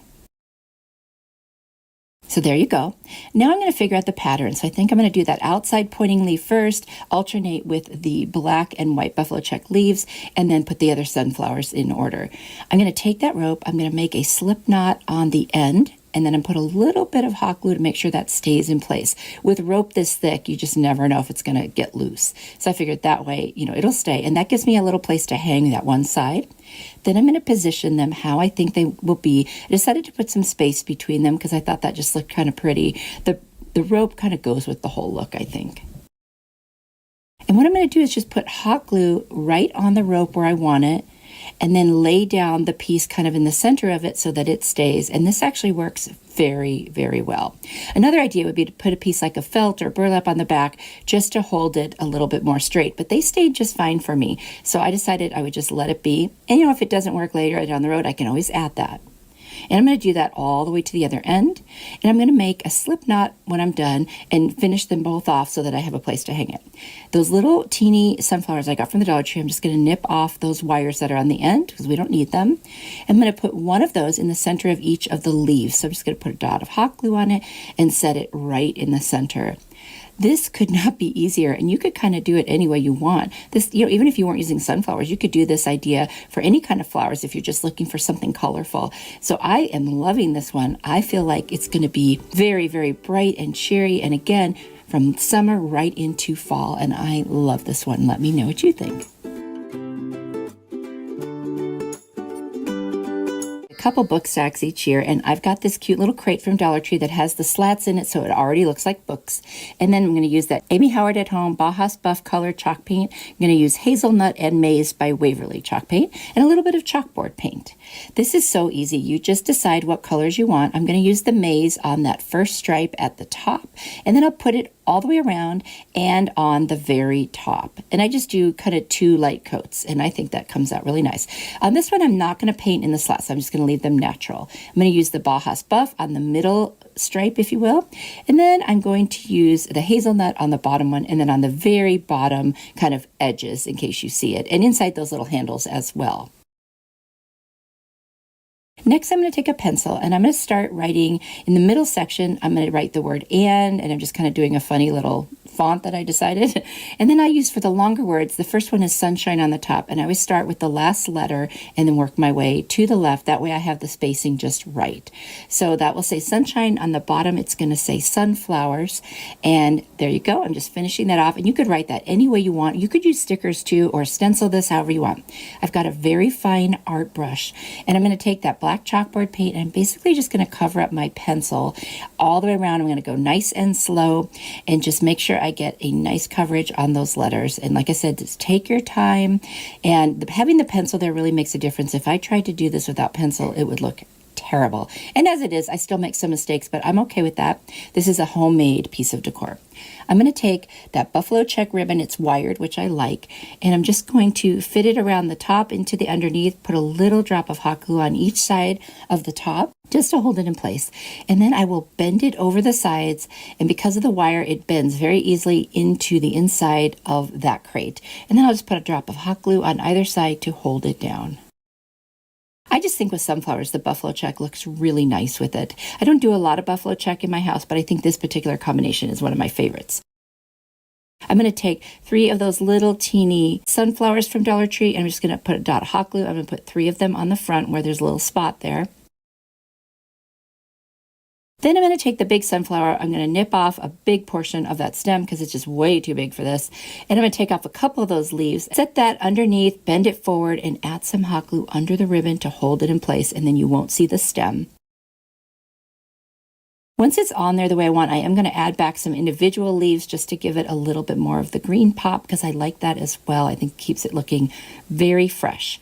I think this is adorable. Right now I've got it sitting on a counter shelf, but I could also put it on a tier tray. I could see this just pretty much going anywhere because it's really cute and just talk about putting you in a good mood. I hope you like this one.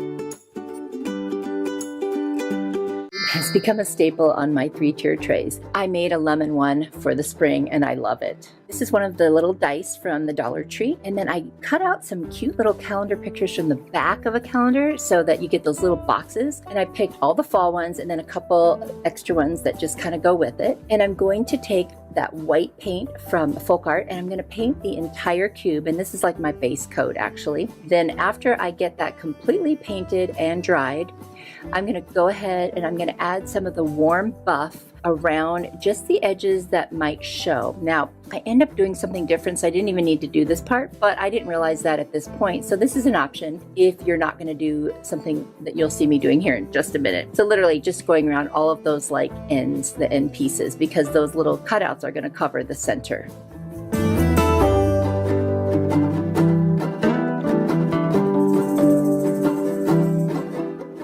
I'm just deciding where I want to place each of my little square pictures, and I'm actually going to hot glue them on and go around all of the edges and make sure that it's laying as flat as possible. I probably should have trimmed them just a little smaller and then it would have laid a little better, but you know, I wanted so much more of the picture and I didn't want to give up any of it. So I made it work and just kind of worked a little harder with the hot glue to keep it down. Then I'm going to go over the entire cube with Mod Podge and just heavy coat of Mod Podge to fill in any little gaps. Then I am going to take some nautical rope that I actually got at Walmart, great deal if you buy it there, and I'm going to lay a piece of that rope around every square, and that's why I didn't actually need to paint the warm buff, but I decided to do this after the fact. So this is another option. You can either paint that color in between or you can use the rope. I'm loving the rope, especially for the fall. So I think this was such a great way to go, and I'm just thrilled with how it looks.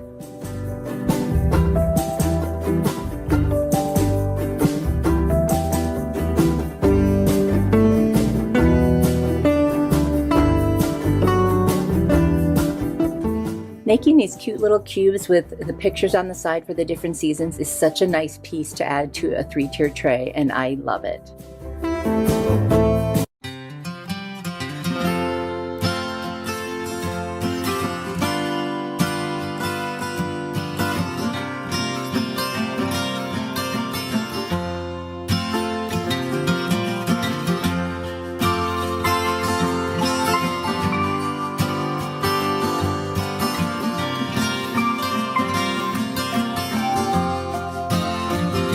project. I've got a little piece of wood that I got on Amazon, but Dollar Tree has them too, a little round, and then I took a piece from the back of the 2022 calendar that I had, and I am just going to use this fabric again from the Dollar Tree, and I'm going to trace that shape of the square on there, and then I will cut that out.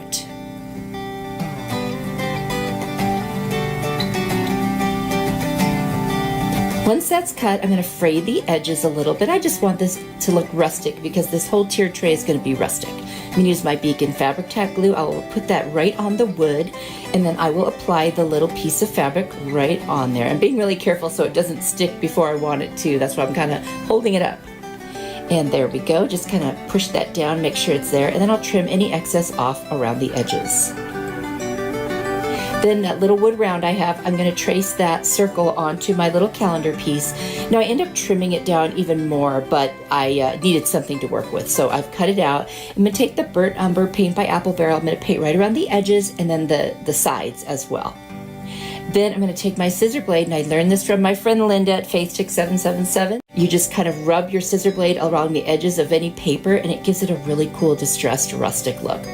Now I'm going to put some glue right on the back of that, and I'm going to put it right on my little circle. And then I did decide to put a little more of that burnt umber paint on it to distress it, but first I'm going to use my little nail file and distress around the edges. And there I am putting that right on top to distress it. I'm just going to hot glue it right on the center. It's so easy. And then I'm going to take the burnt umber and just kind of go around the edges of my board and the back. I want to make sure everything looks nice and finished. And then I'm going to take a little piece of that basket I've been using and just kind of break off a piece. I'm going to create a little frame with it. I'll just kind of measure and fold, and then I'll cut right in that spot with my miter shears, and I'll make 4 pieces and hot glue them around the edges. What an easy way to finish off a little piece of wood by giving it a little basket frame. Now I need something for this to stand on. I've got a domino from the Dollar Tree. I'm going to paint the whole thing in the burnt umber, and then I'm going to put a line of hot glue right across the middle there and set my piece on top, and this one is done. How easy and so cute.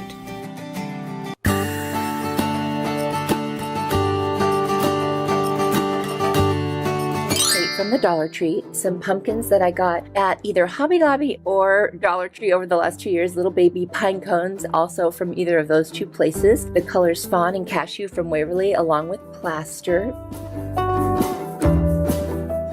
I'm going to paint this entire crate, outside, inside, between the slats, top, bottom, you name it, in the color Fawn.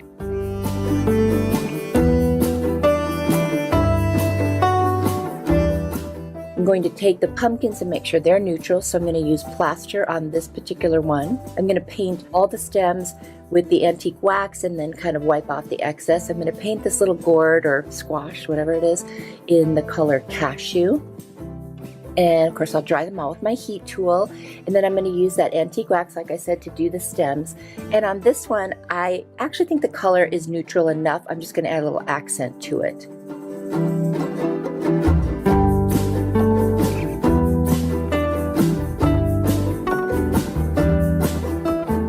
I'm going to take that antique wax and I'm just going to paint in the grooves of that pumpkin, the dark taupey one, to give it that depth that's kind of like contouring in the crevices, if you will. And then I'm going to do the little pumpkin that I painted plaster. I'm going to use the cashew, and the pumpkin that was already kind of that cashew color, I'm going to use the plaster as my defining color on it. And then on the gourd, I'm going to use a little bit of the plaster just to give it some accents. So you can see what I'm doing here. I'm kind of alternating the colors with each pumpkin.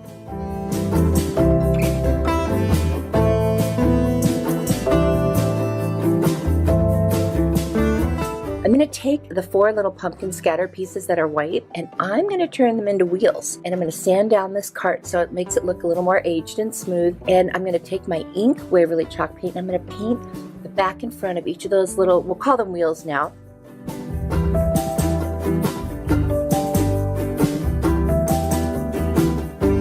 And then I'm going to get a little piece from the back of last year's Farmers Market calendar. Super cute little sign, and I'm going to use my adhesive from the Dollar Tree and just put that right on the side. I'm going to take my brayer and I'm going to smooth it down. Take a little bit of jute twine and I'm just going to wrap it around the little sign to give it a finished look. Super easy using hot glue.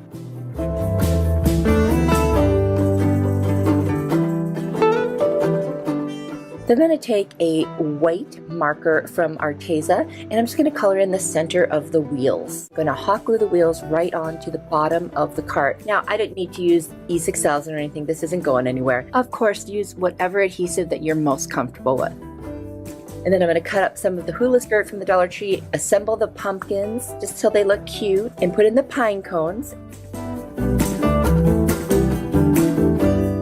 Then my little cart is all set. Then I found these mini scoops. There's 3 in a package for $1.99 at Hobby Lobby. I'm going to take one, and it just so happens it fits between the slats on the bottom of the cart perfectly. I was like, oh my gosh, because I was looking for something to use as a little, handle on the wagon. I'm going to paint that fawn color and just paint the end of it in the ink color chalk paint.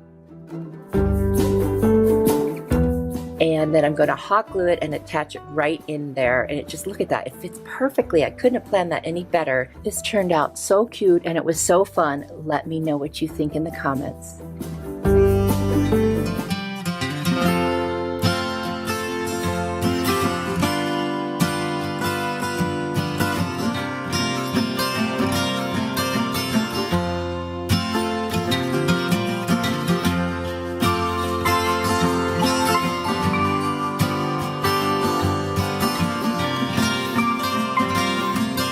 This truck from the Dollar Tree and a stencil I ordered on Amazon, that Waverly cashew and fawn colored paint. I'm going to sand off that glitter.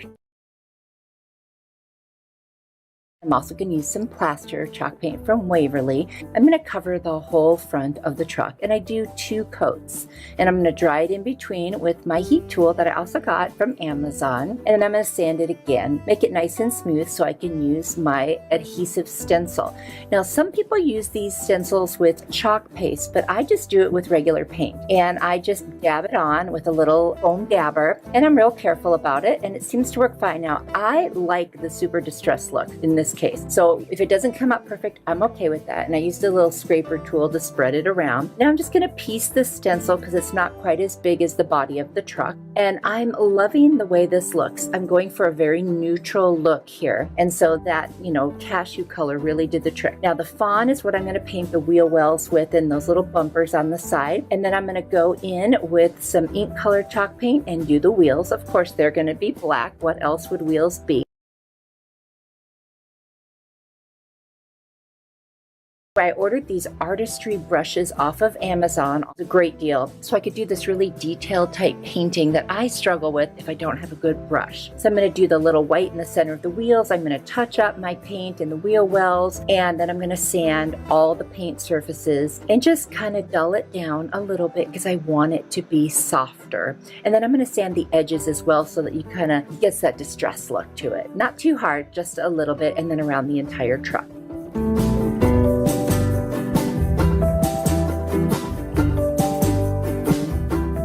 Now I have last year's farmer's market calendar, and in the back there's the little pictures of the calendar pages, and I'm going to cut out the locally grown.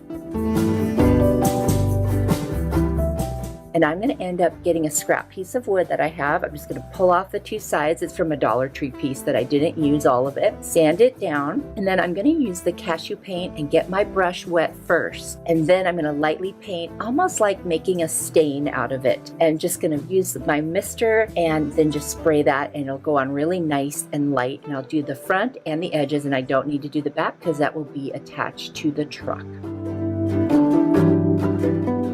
Next, I'm going to cut a little piece of burlap, and I got that at the Dollar Tree, and I'm just cutting it, and then I'm going to fray the edges just a little bit. Use my little adhesive glue from the Dollar Tree with a nice fine point and some hot glue to make sure it stays down. And then I'm going to put my little locally grown sign right on there. Use my brayer, smooth it out, take some jute twine from the Dollar Tree, and I'm going to cut 4 pieces. I'm going to hot glue them right around the edges of that little sign so that you don't see the ends of the paper, and then it just fades right into the burlap and it looks like it's part of it. I just love the way that looks. Next, I'm going to put some of my adhesive and hot glue on there, and that way I get a nice hold and put that like on the side of the truck as if it's sort of advertising what business it is. Now this is my miter shears, and it just cuts through these shims so easily, and anything that's not too thick for wood. And I'm gonna make the little side panels of the back of the truck. I'm just gonna do 2 across and 2 going down on either side. I'm not making them perfect. I want this to be very rustic. I'm gonna hot glue them and attach them.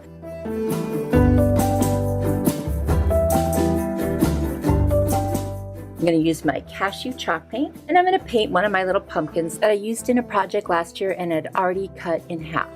I am going to take a little piece of a skewer, I'm going to snip it off and use antique wax to make it look like the pumpkin stem. I'm just going to use the antique wax to make all the stems look similar and then wipe away the excess. Now I'm going to cut this pumpkin in half the opposite direction so that you see the top of it instead of the side of it. And now I'm just going to hot glue it directly onto like the bed of the truck so it looks like it's all stacked up in there. And by the way, I made little stems with the skewer stick for all those little baby pumpkins. Now I've got this kind of wheat looking or cattails. I got some of them at Hobby Lobby on 40% off and some at Dollar Tree. And I'm just going to cut them apart and just place them around and hot glue them. Now I like to finish the back of my project, so I'm going to use my ink colored chalk paint from Waverly and just paint the back. I thought with the shape it is, it'll look so much better than the craft paper. And this one's done and I love it. Let me know what you think.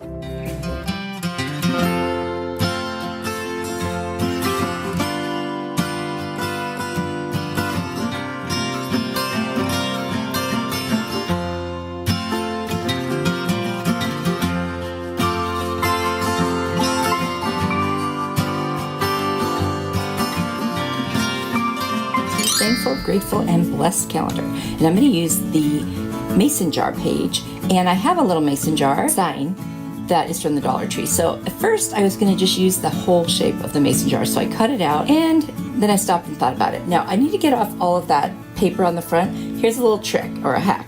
I use packing tape. Just put it over it and look at, you go all over it and that's it. And I took off that burlap top while I was cleaning everything off. And I've got this contact paper from the Dollar Tree. It's really pretty. It's got some cool colors. So I just cut out a piece that's just slightly bigger than the mason jar. I'm going to take a little bit, open the top up and lay it down and then slowly pull from underneath and then rub it down as I go. That way I don't get any bubbles or wrinkles. And it's just a nice way to do it on a piece that's smaller like this. And I'm also going to rub over the top and just make sure that it is completely burnished onto that surface of the sign. I'm going to take my scissors and cut as much as I can pretty much off of the edges that's excess. But then I'm going to take a nail file from the Dollar Tree, and this is my trick, in a downward motion only, go around the whole thing and it just separates, comes right off. And there's my surface to work with. So I did cut out a smaller piece without the lid and everything on that mason jar picture from the calendar. I'm going to use my little tape roller that I got from Amazon. It's so nice, no glue. I love this thing. I'm going to go around all the edges and then I'm going to go over the inside, and it's going to make it so fast and easy to stick this down on the top. And I just love it. So it's kind of funny because it doesn't matter now that that picture was a mason jar because it doesn't look like one anymore, but oh well, I just liked it. It's cute. And I like what it says. It's got cute little things on it. So now I'm gluing back on that little top. So I've got these 2 different ribbons from the Dollar Tree, and they're so pretty. One is floral, little yellow flowers, and one is this really pretty sage green. I'm just going to make 2 little awareness bows, one bigger than the other. I'm going to put the smaller one on top, and then I'm going to put a little pipe cleaner around the middle so it holds them in place. I was just using those little clamps to do that when I was making each one. And there they are. And then I'm going to take these 2 buttons. One is black, and then one is kind of a green color. You probably can't tell. But I'm going to glue them into the center, or onto the center with hot glue of the bows, and stack them right on there, and that looks so cute. And then I'm just going to hot glue the whole thing to the bow and then onto the mason jar. And I thought this was just a cute little way to dress this up. All the colors go together. It's harder to tell on camera, but in person that contact paper had all of these colors in it. It's so many different colors, it's hard to see. But I'm just going to attach that right there, and then I'm going to tack down the little tails of the ribbons, which you just saw me dovetail a second ago. And there I am, just tacking them down, and that's it. You guys, this was so easy and very cute. And actually, everything was Dollar Tree on this one. I'm going to take a furniture marker and go around the edges, and that's it. I love it. I hope you guys like this one. It's so cute and fresh, and I love what it says, and it's just a nice little piece. It'll go with any decor.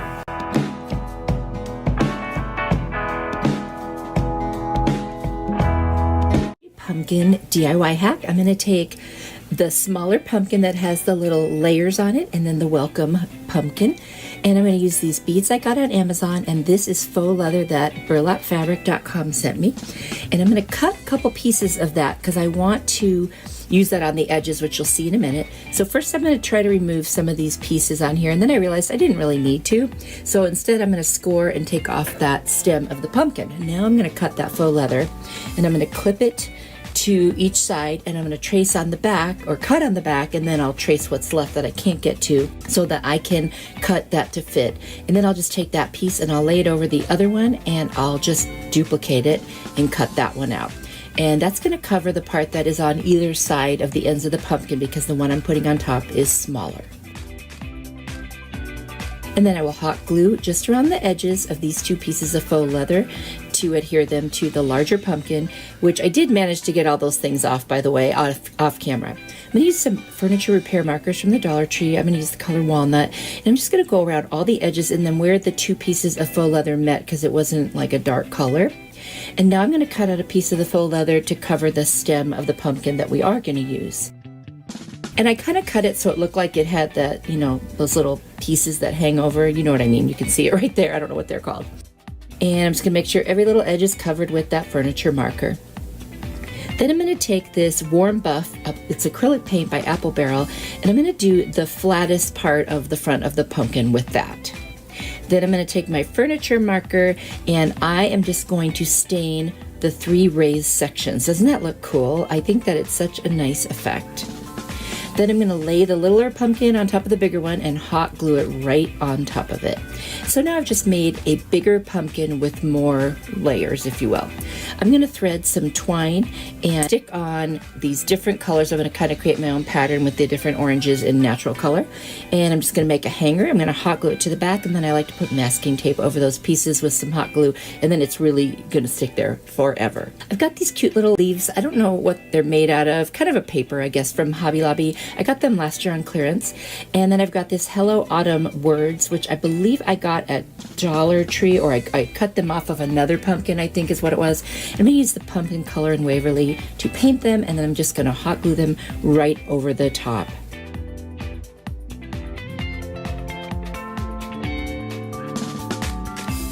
And this one is done. I love it. I think it turned out so super cute.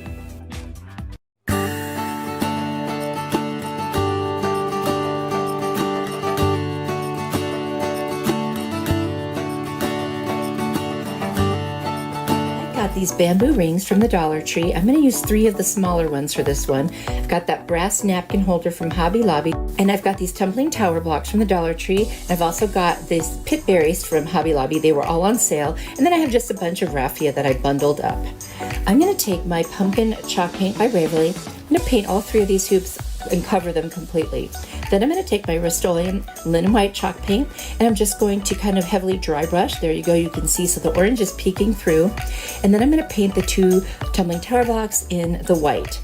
I just want to make sure that I get all the painting done and out of the way, and then I can clean that all up and move on to the rest. I don't know about you guys, but I make a mess.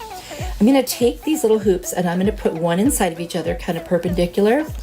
And then I'm going to hot glue it. I'll slide it over a teeny bit and then put the hot glue and then slide it back. I'll do it to both sides. Then I'm going to take the third one, and at another angle in between them, I'm going to basically do the same thing and just slide them over and then put some hot glue and then slide it right on top of the hot glue on both sides. That way it'll stay in place and it won't move around. It's pretty firm even without the glue, but I didn't want to take any chances. Next, I'm going to take the 2 tower tumbling blocks. I'm going to hot glue them to the bottom, and the reason I'm doing that is it won't stand up without it. It still didn't stand up really well. I had to make some adjustments, but anyway, that's something you won't know until you're doing it, but it's an easy fix. Next, I'm going to hot glue that little brass napkin holder on top, kind of to the side a little bit. So you'll see I'm only putting the glue on 3 of the pieces on the top. So I want it to angle a little bit, and that's going to be our pumpkin stem. Then I'm going to take the pit berries, and I'm just going to wrap them around. I'm going to take a long piece and wrap one side around the finger and then go to the other side and wrap it around. And that way I'll just have one long piece and a little flat area for the middle. And I'm going to hot glue that to the top, and that'll be the pumpkin's tendrils. I always think that's such a cute look. Then I trimmed my little raffia bundle, and I'm going to hot glue it right below the stem. And then I cut up a bunch of the pieces of the raffia. I'm just going to stick them right in that stem just to kind of fill it in. And then I've got this cute little kind of orangey ribbon. I'm going to wrap it around some fingers and then take the end pieces and wrap them around the center and hot glue it and make a cute little bow that does not have tails. Just going to hot glue that right in the middle of the raffia. I've got these teeny little sunflowers. I'm going to put 3 of them on there. Actually 2 of them, and then I'm going to put some other berries from another pick, which got some styrofoam ripped off. So I just used a little black marker to color that in. It's in the back. You probably won't see it. I've got this cute little votive glass container, and I'm putting some stickers. It's like double-sided stickers that I have. And I'm going to put that in the bottom, and that way I can get it to sit, you know, more permanently, if you will, in the middle of this kind of pumpkin votive. And I think this is so cute with the light on. It's just adorable. The only thing is I do want to put some leaves at the very bottom. I just think that kind of dresses it up and it covers the stand a little bit. And I really feel like that finishes this off. You'll have to let me know what you think. This one is my favorite, I think, of all of them, but you'll have to let me know which one is yours.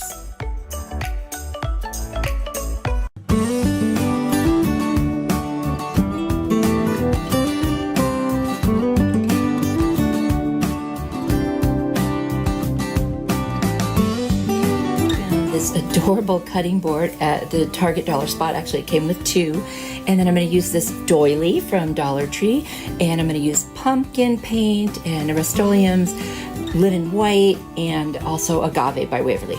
And I'm taking the doily and I just kind of rubbed it against the edges of that where I just cut that piece out so I could have it shaped like that. And then I did another little one just for the other corner on the opposite side. I'm going to paint the little one in the pumpkin color. After it dries, I'm going to put some Mod Podge down, and then I'm going to lay down that piece right on the cutting board. And I will put some Mod Podge right over the top of it just to seal it in there. I'm going to dry it first with my heat tool from Amazon, which you can find in my Amazon store. And then I'm going to paint the other piece with the agave paint by Waverly, one of my all-time favorite colors. Dry it off, put some more Mod Podge on the cutting board, and lay that one down. And then I'm just going to cover that with Mod Podge like I did the other one. This is such a cute effect. It's like a fall cutting board. Then I'm going to take some saran wrap, lay it over the top, and I'm going to grab my brayer. And I got that at Amazon too. And I'm just going to go over the top and make sure it's really flat. And this way I don't pull up that doily. I'm going to take a nail file from the Dollar Tree. I'm just going to, in a downward motion, go all around the edges, make sure they're nice and clean. And then I'm going to cover the whole thing again with some Mod Podge. Turned out really cute. I'm going to use some like cattails that I got at the Dollar Tree and then cut off those little like leaf pieces also.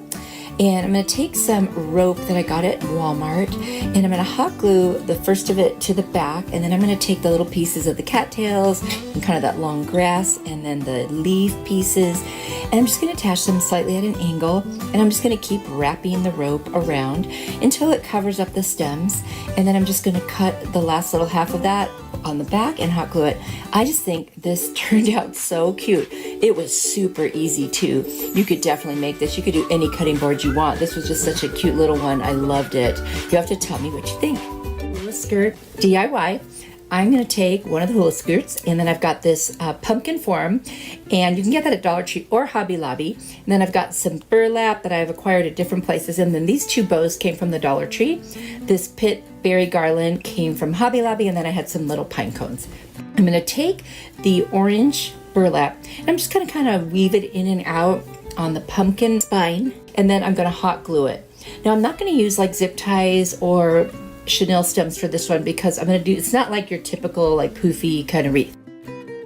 So I'm just going to hot glue it to the sides and the bottom, and I'm going to go all the way around the pumpkin until I get to enough where I can cover the bottom row, and then I will also hot glue the pieces to those spines up above and below because I just want to make sure everything is touching, and then I'll trim off the excess and glue down the rest of that. And that's the first row, and there's the second row. I did the exact same thing, but the third row in the middle I just put right over the top, and you'll see why it's okay that I did that. And I do add some hot glue underneath to hold it firm. So here's my hula skirt, and I just pulled off 3 of the pieces that were like attached to that waistband, if you will, and I'm going to braid them. And then I'll tie a knot at the end. And I'm going to do that a bunch of times so that I have enough to go all the way around the pumpkin and on each of the spines. And I'm just going to hot glue that down against the spines. Super, super easy.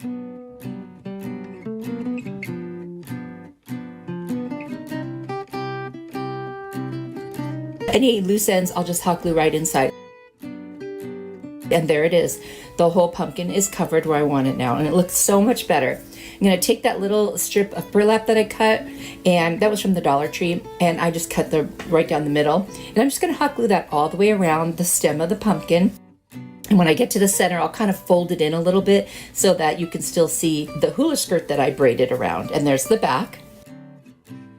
Now I'm going to take the pip berries and I'm going to take the end, wrap it around one finger, pull a little bit out, and then wrap some more, and then clip that off. And that becomes my pumpkin tendrils. I'm going to hot glue that right on the top of the stem there. I love those berries for this. I just think they're perfect for it. Then I just kind of arrange my little tendrils the way I want them. I'm going to take one of those pre-made bows from the Dollar Tree. It is so pretty. I love those colors and it matches perfectly with this pumpkin. And then I'm going to tack down the ends so they lay exactly where I want them. Now I'm going to put a little hot glue in the center and add a baby pine cone. And then I'm going to take some more hula skirt, just cut a piece, and then I wrapped a little piece of twine around it, and I'm going to stick that right under that pine cone and just add some more interest to this pumpkin.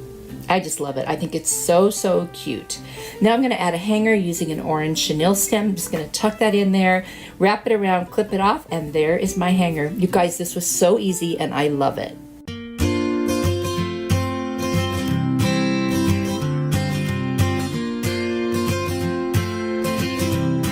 This apple sign from the Dollar Tree. I'm actually going to use two, and then these two crates that I used in a previous DIY, but I took it apart and use it again. I removed the paper, and now I'm going to use my Rust-Oleum linen white chalk paint. I'm going to paint one coat over the front of the apple. Then I'm going to take my lacquer color chalk paint by Waverly, and I'm going to just paint it, but not like solid. I don't mind if you see the paint strokes because I want to give it a sense of texture.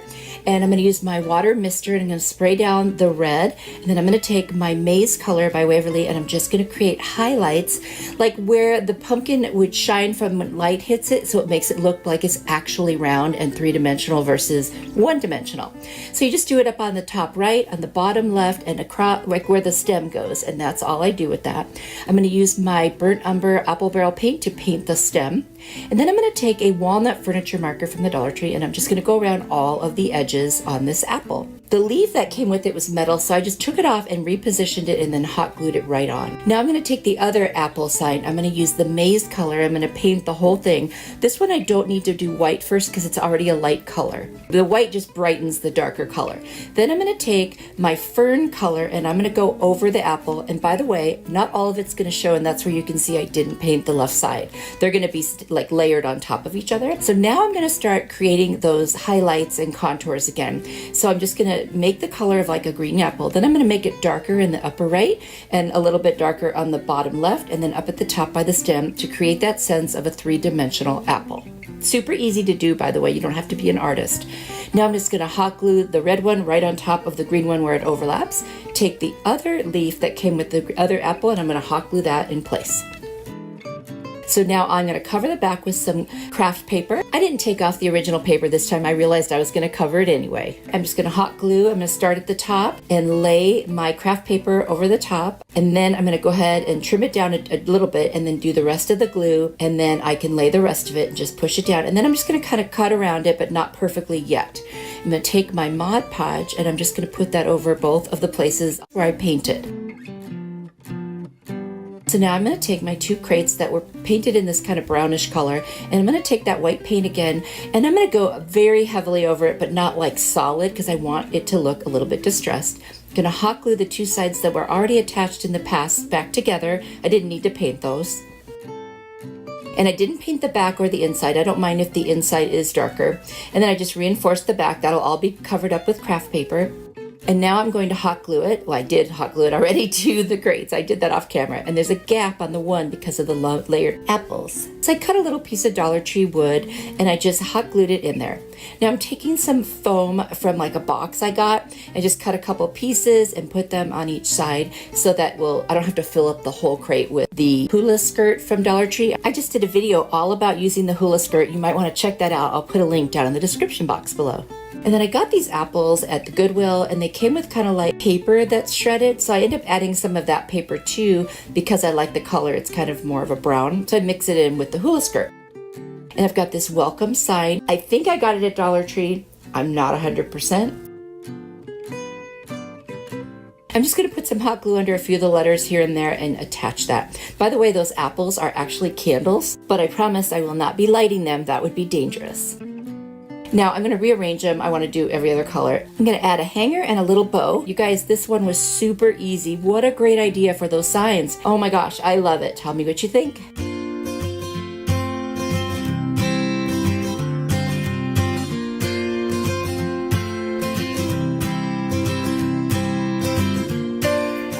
Shower rings from the bathroom section, a mirror, and a wreath form. And this wreath form comes out of the packet of 3 from the Dollar Tree. I'm going to spray paint them all linen white with my Rust-Oleum chalk paint outside. Then I'm going to take some zip ties and I'm going to attach each of the shower rings at the point where they come apart to each of those flat areas around the mirror. And then I'll use my white paint to touch that up and paint over the zip ties. Then I'm going to take some fish line that I ordered on Amazon and I'm going to cut a piece and put it around the other end that attaches to the wreath form. I just want to make sure every point is attached. All of the pieces are assembled. I have some ticking stripe ribbon from the Dollar Tree. I'm going to cut little pieces and I'm going to cover where the zip ties and the fishing line are.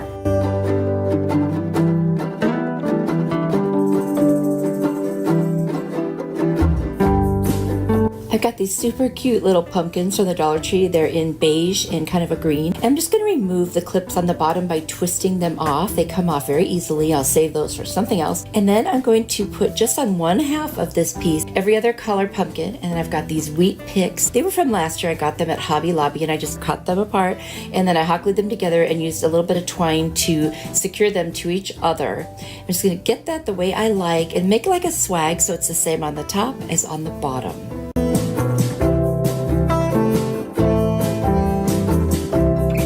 Once I like the way that looks, I'm going to wrap a bunch of that twine around, hot glue it, and then I'll be able to attach that to this piece. But first, I'm going to put those pumpkins on with hot glue, then turn it over and secure them even more on the bottom. And then I can take some more of the ticking stripe ribbon and I'll put that underneath this piece and wrap it around the little wheat swag and hot glue it down so that way that is nice and secure as well. I'm going to use that same ticking stripe ribbon and I'm just going to make a simple shoelace bow.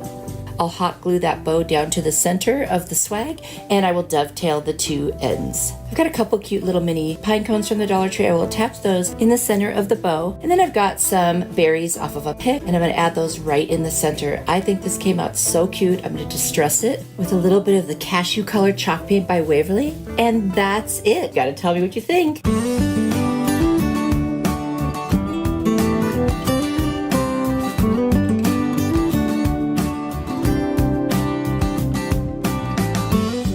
From Dollar Tree. I've got a little hoop. I actually got this one on Amazon, but you can buy them now at the Dollar Tree. They just don't have the little metal thing. And I have 2 pieces of scrapbook paper. And what I'm going to do is take just one of the doilies and I'm going to lay it over the one piece of scrap paper, trace around it, and then cut that out. I want it to be the exact same size of the doily.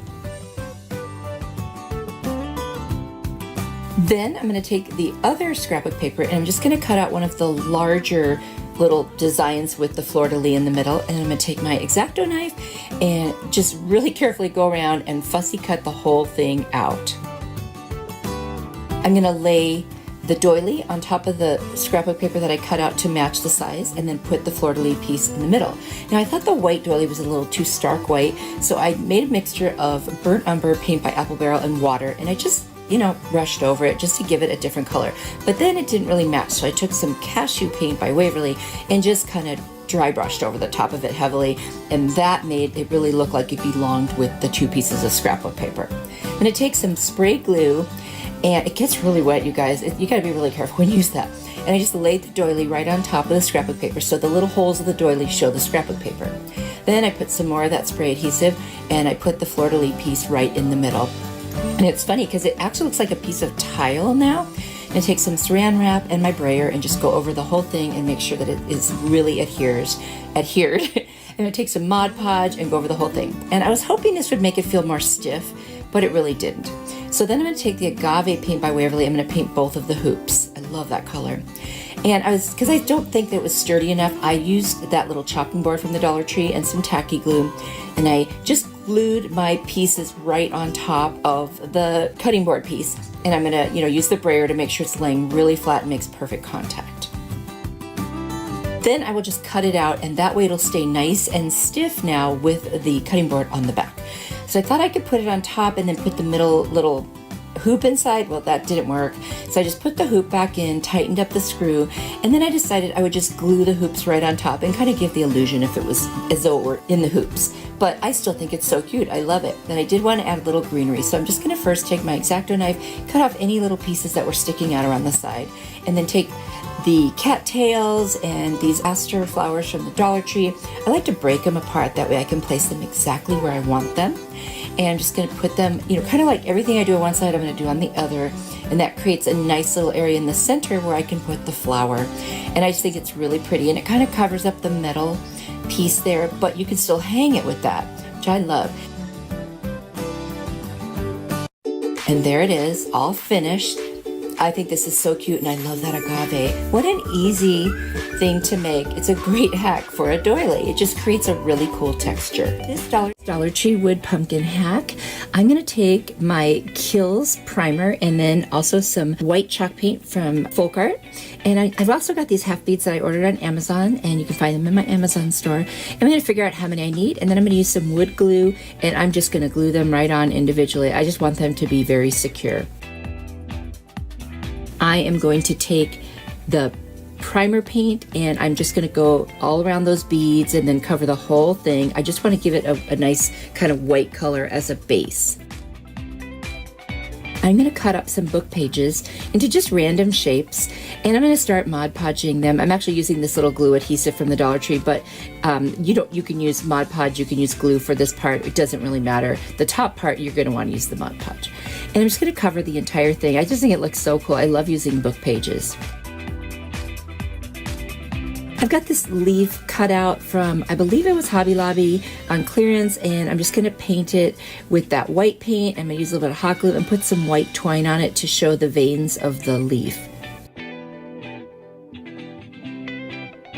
I just thought that added some texture, and I really, really wanted this one to be very textured. I'm going to trim the little ends that hang over so that it's just directly on that leaf.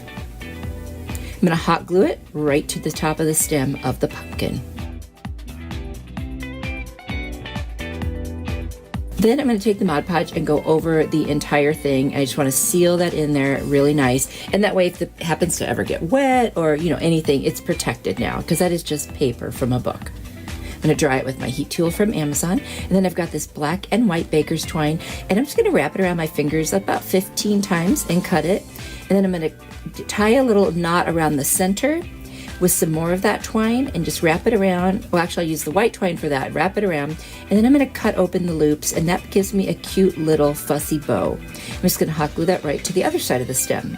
Then I'm going to take a small doily from the Dollar Tree. I'm going to cut out the center by folding it in half and getting in there, and then I can just cut around.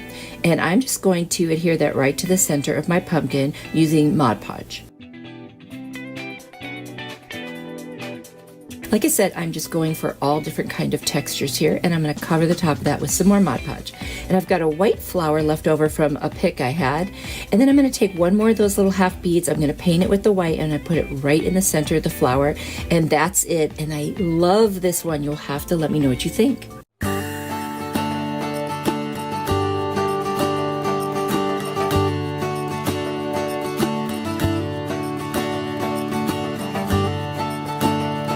this Dollar Tree pumpkin hack, I'm going to take one of those pumpkins with the 3 raised pieces on it and my color agave from Waverly, my favorite color. I'm going to paint the whole thing in the agave. At first I was just going to paint the bottom sections, not the raised part. That's why you see me leaving those, but I did go back and decide to paint those once I figured out what I was going to do. Got some burlap here and I'm just going to glue it to the top because I want the stem to look, you know, not agave but more like a stem. So I'm just kind of trimming it so that it will fit right on the top there, and I'm just going to use some Mod Podge to attach that.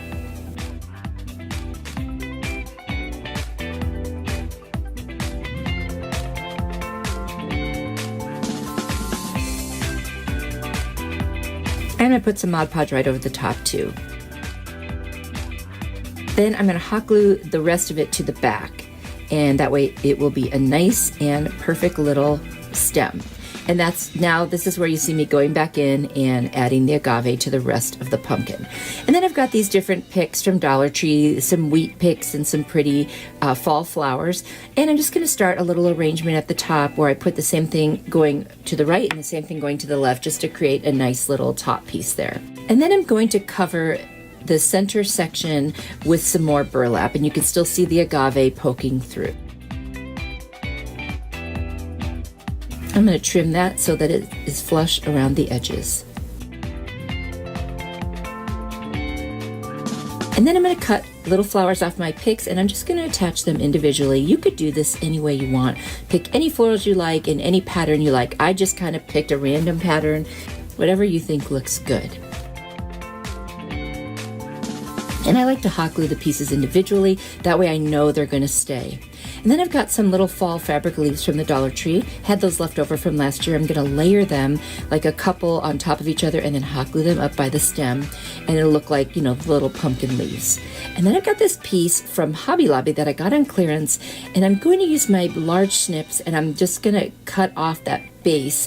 It was a little stand, and I just want to hot glue that right to the center. I think that's so pretty, and that shine, you know, that's metallic, it just adds such a nice feel to this one. And that's it, it's done.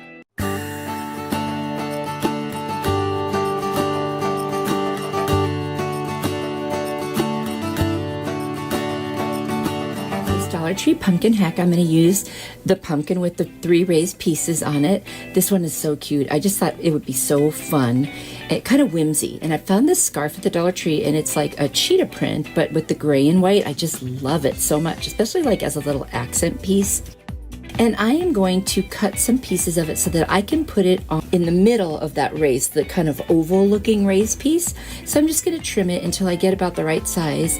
And then I'm going to take a marker and draw a black line. That'll be the easiest thing. And then when I cut it, we won't even see that. That way I can cut out the perfect size piece to fit right over that. And don't worry about those little marks I left. I will cover that up. And so now I'm just going to use some really heavy duty glue to get that on there. I didn't want any lumps from hot glue. And here I am using my finger to rub it in. Yeah, I could have used a brush, but not sure why I didn't. Oh well.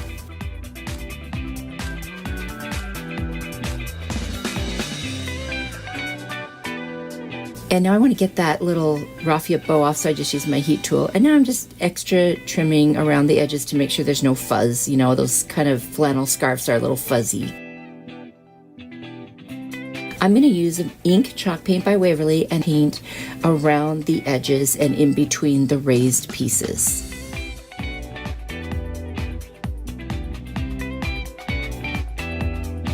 Now I'm going to start with white, and I'm just going to paint white on those 2 side raised pieces, and then I'm going to use my metallic silver by Folk Art. I'm going to do a faux galvanized metal look here.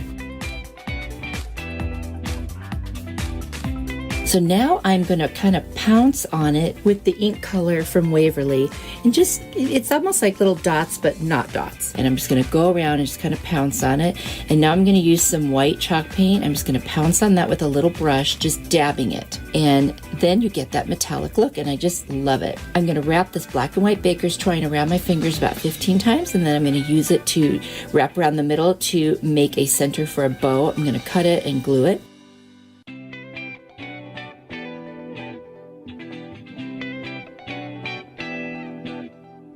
I'm going to fluff it up And then I decided I want to make some tails. So I'm just going to wrap some pieces around and around, and then I can just snip the ends open and glue it to the center, and then that becomes the tails. Actually, I think I glued it first, and then I'll open them up.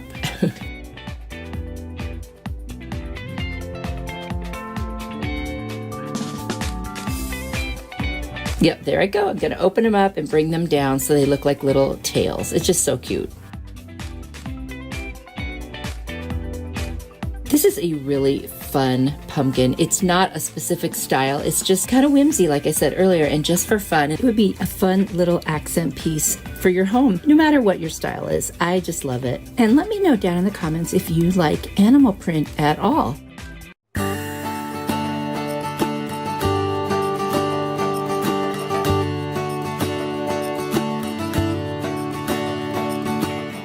Are you ready for more inspiration? I've got another video here I think you will really like. Click on it. I will see you there. You are truly a blessing to me. Bye.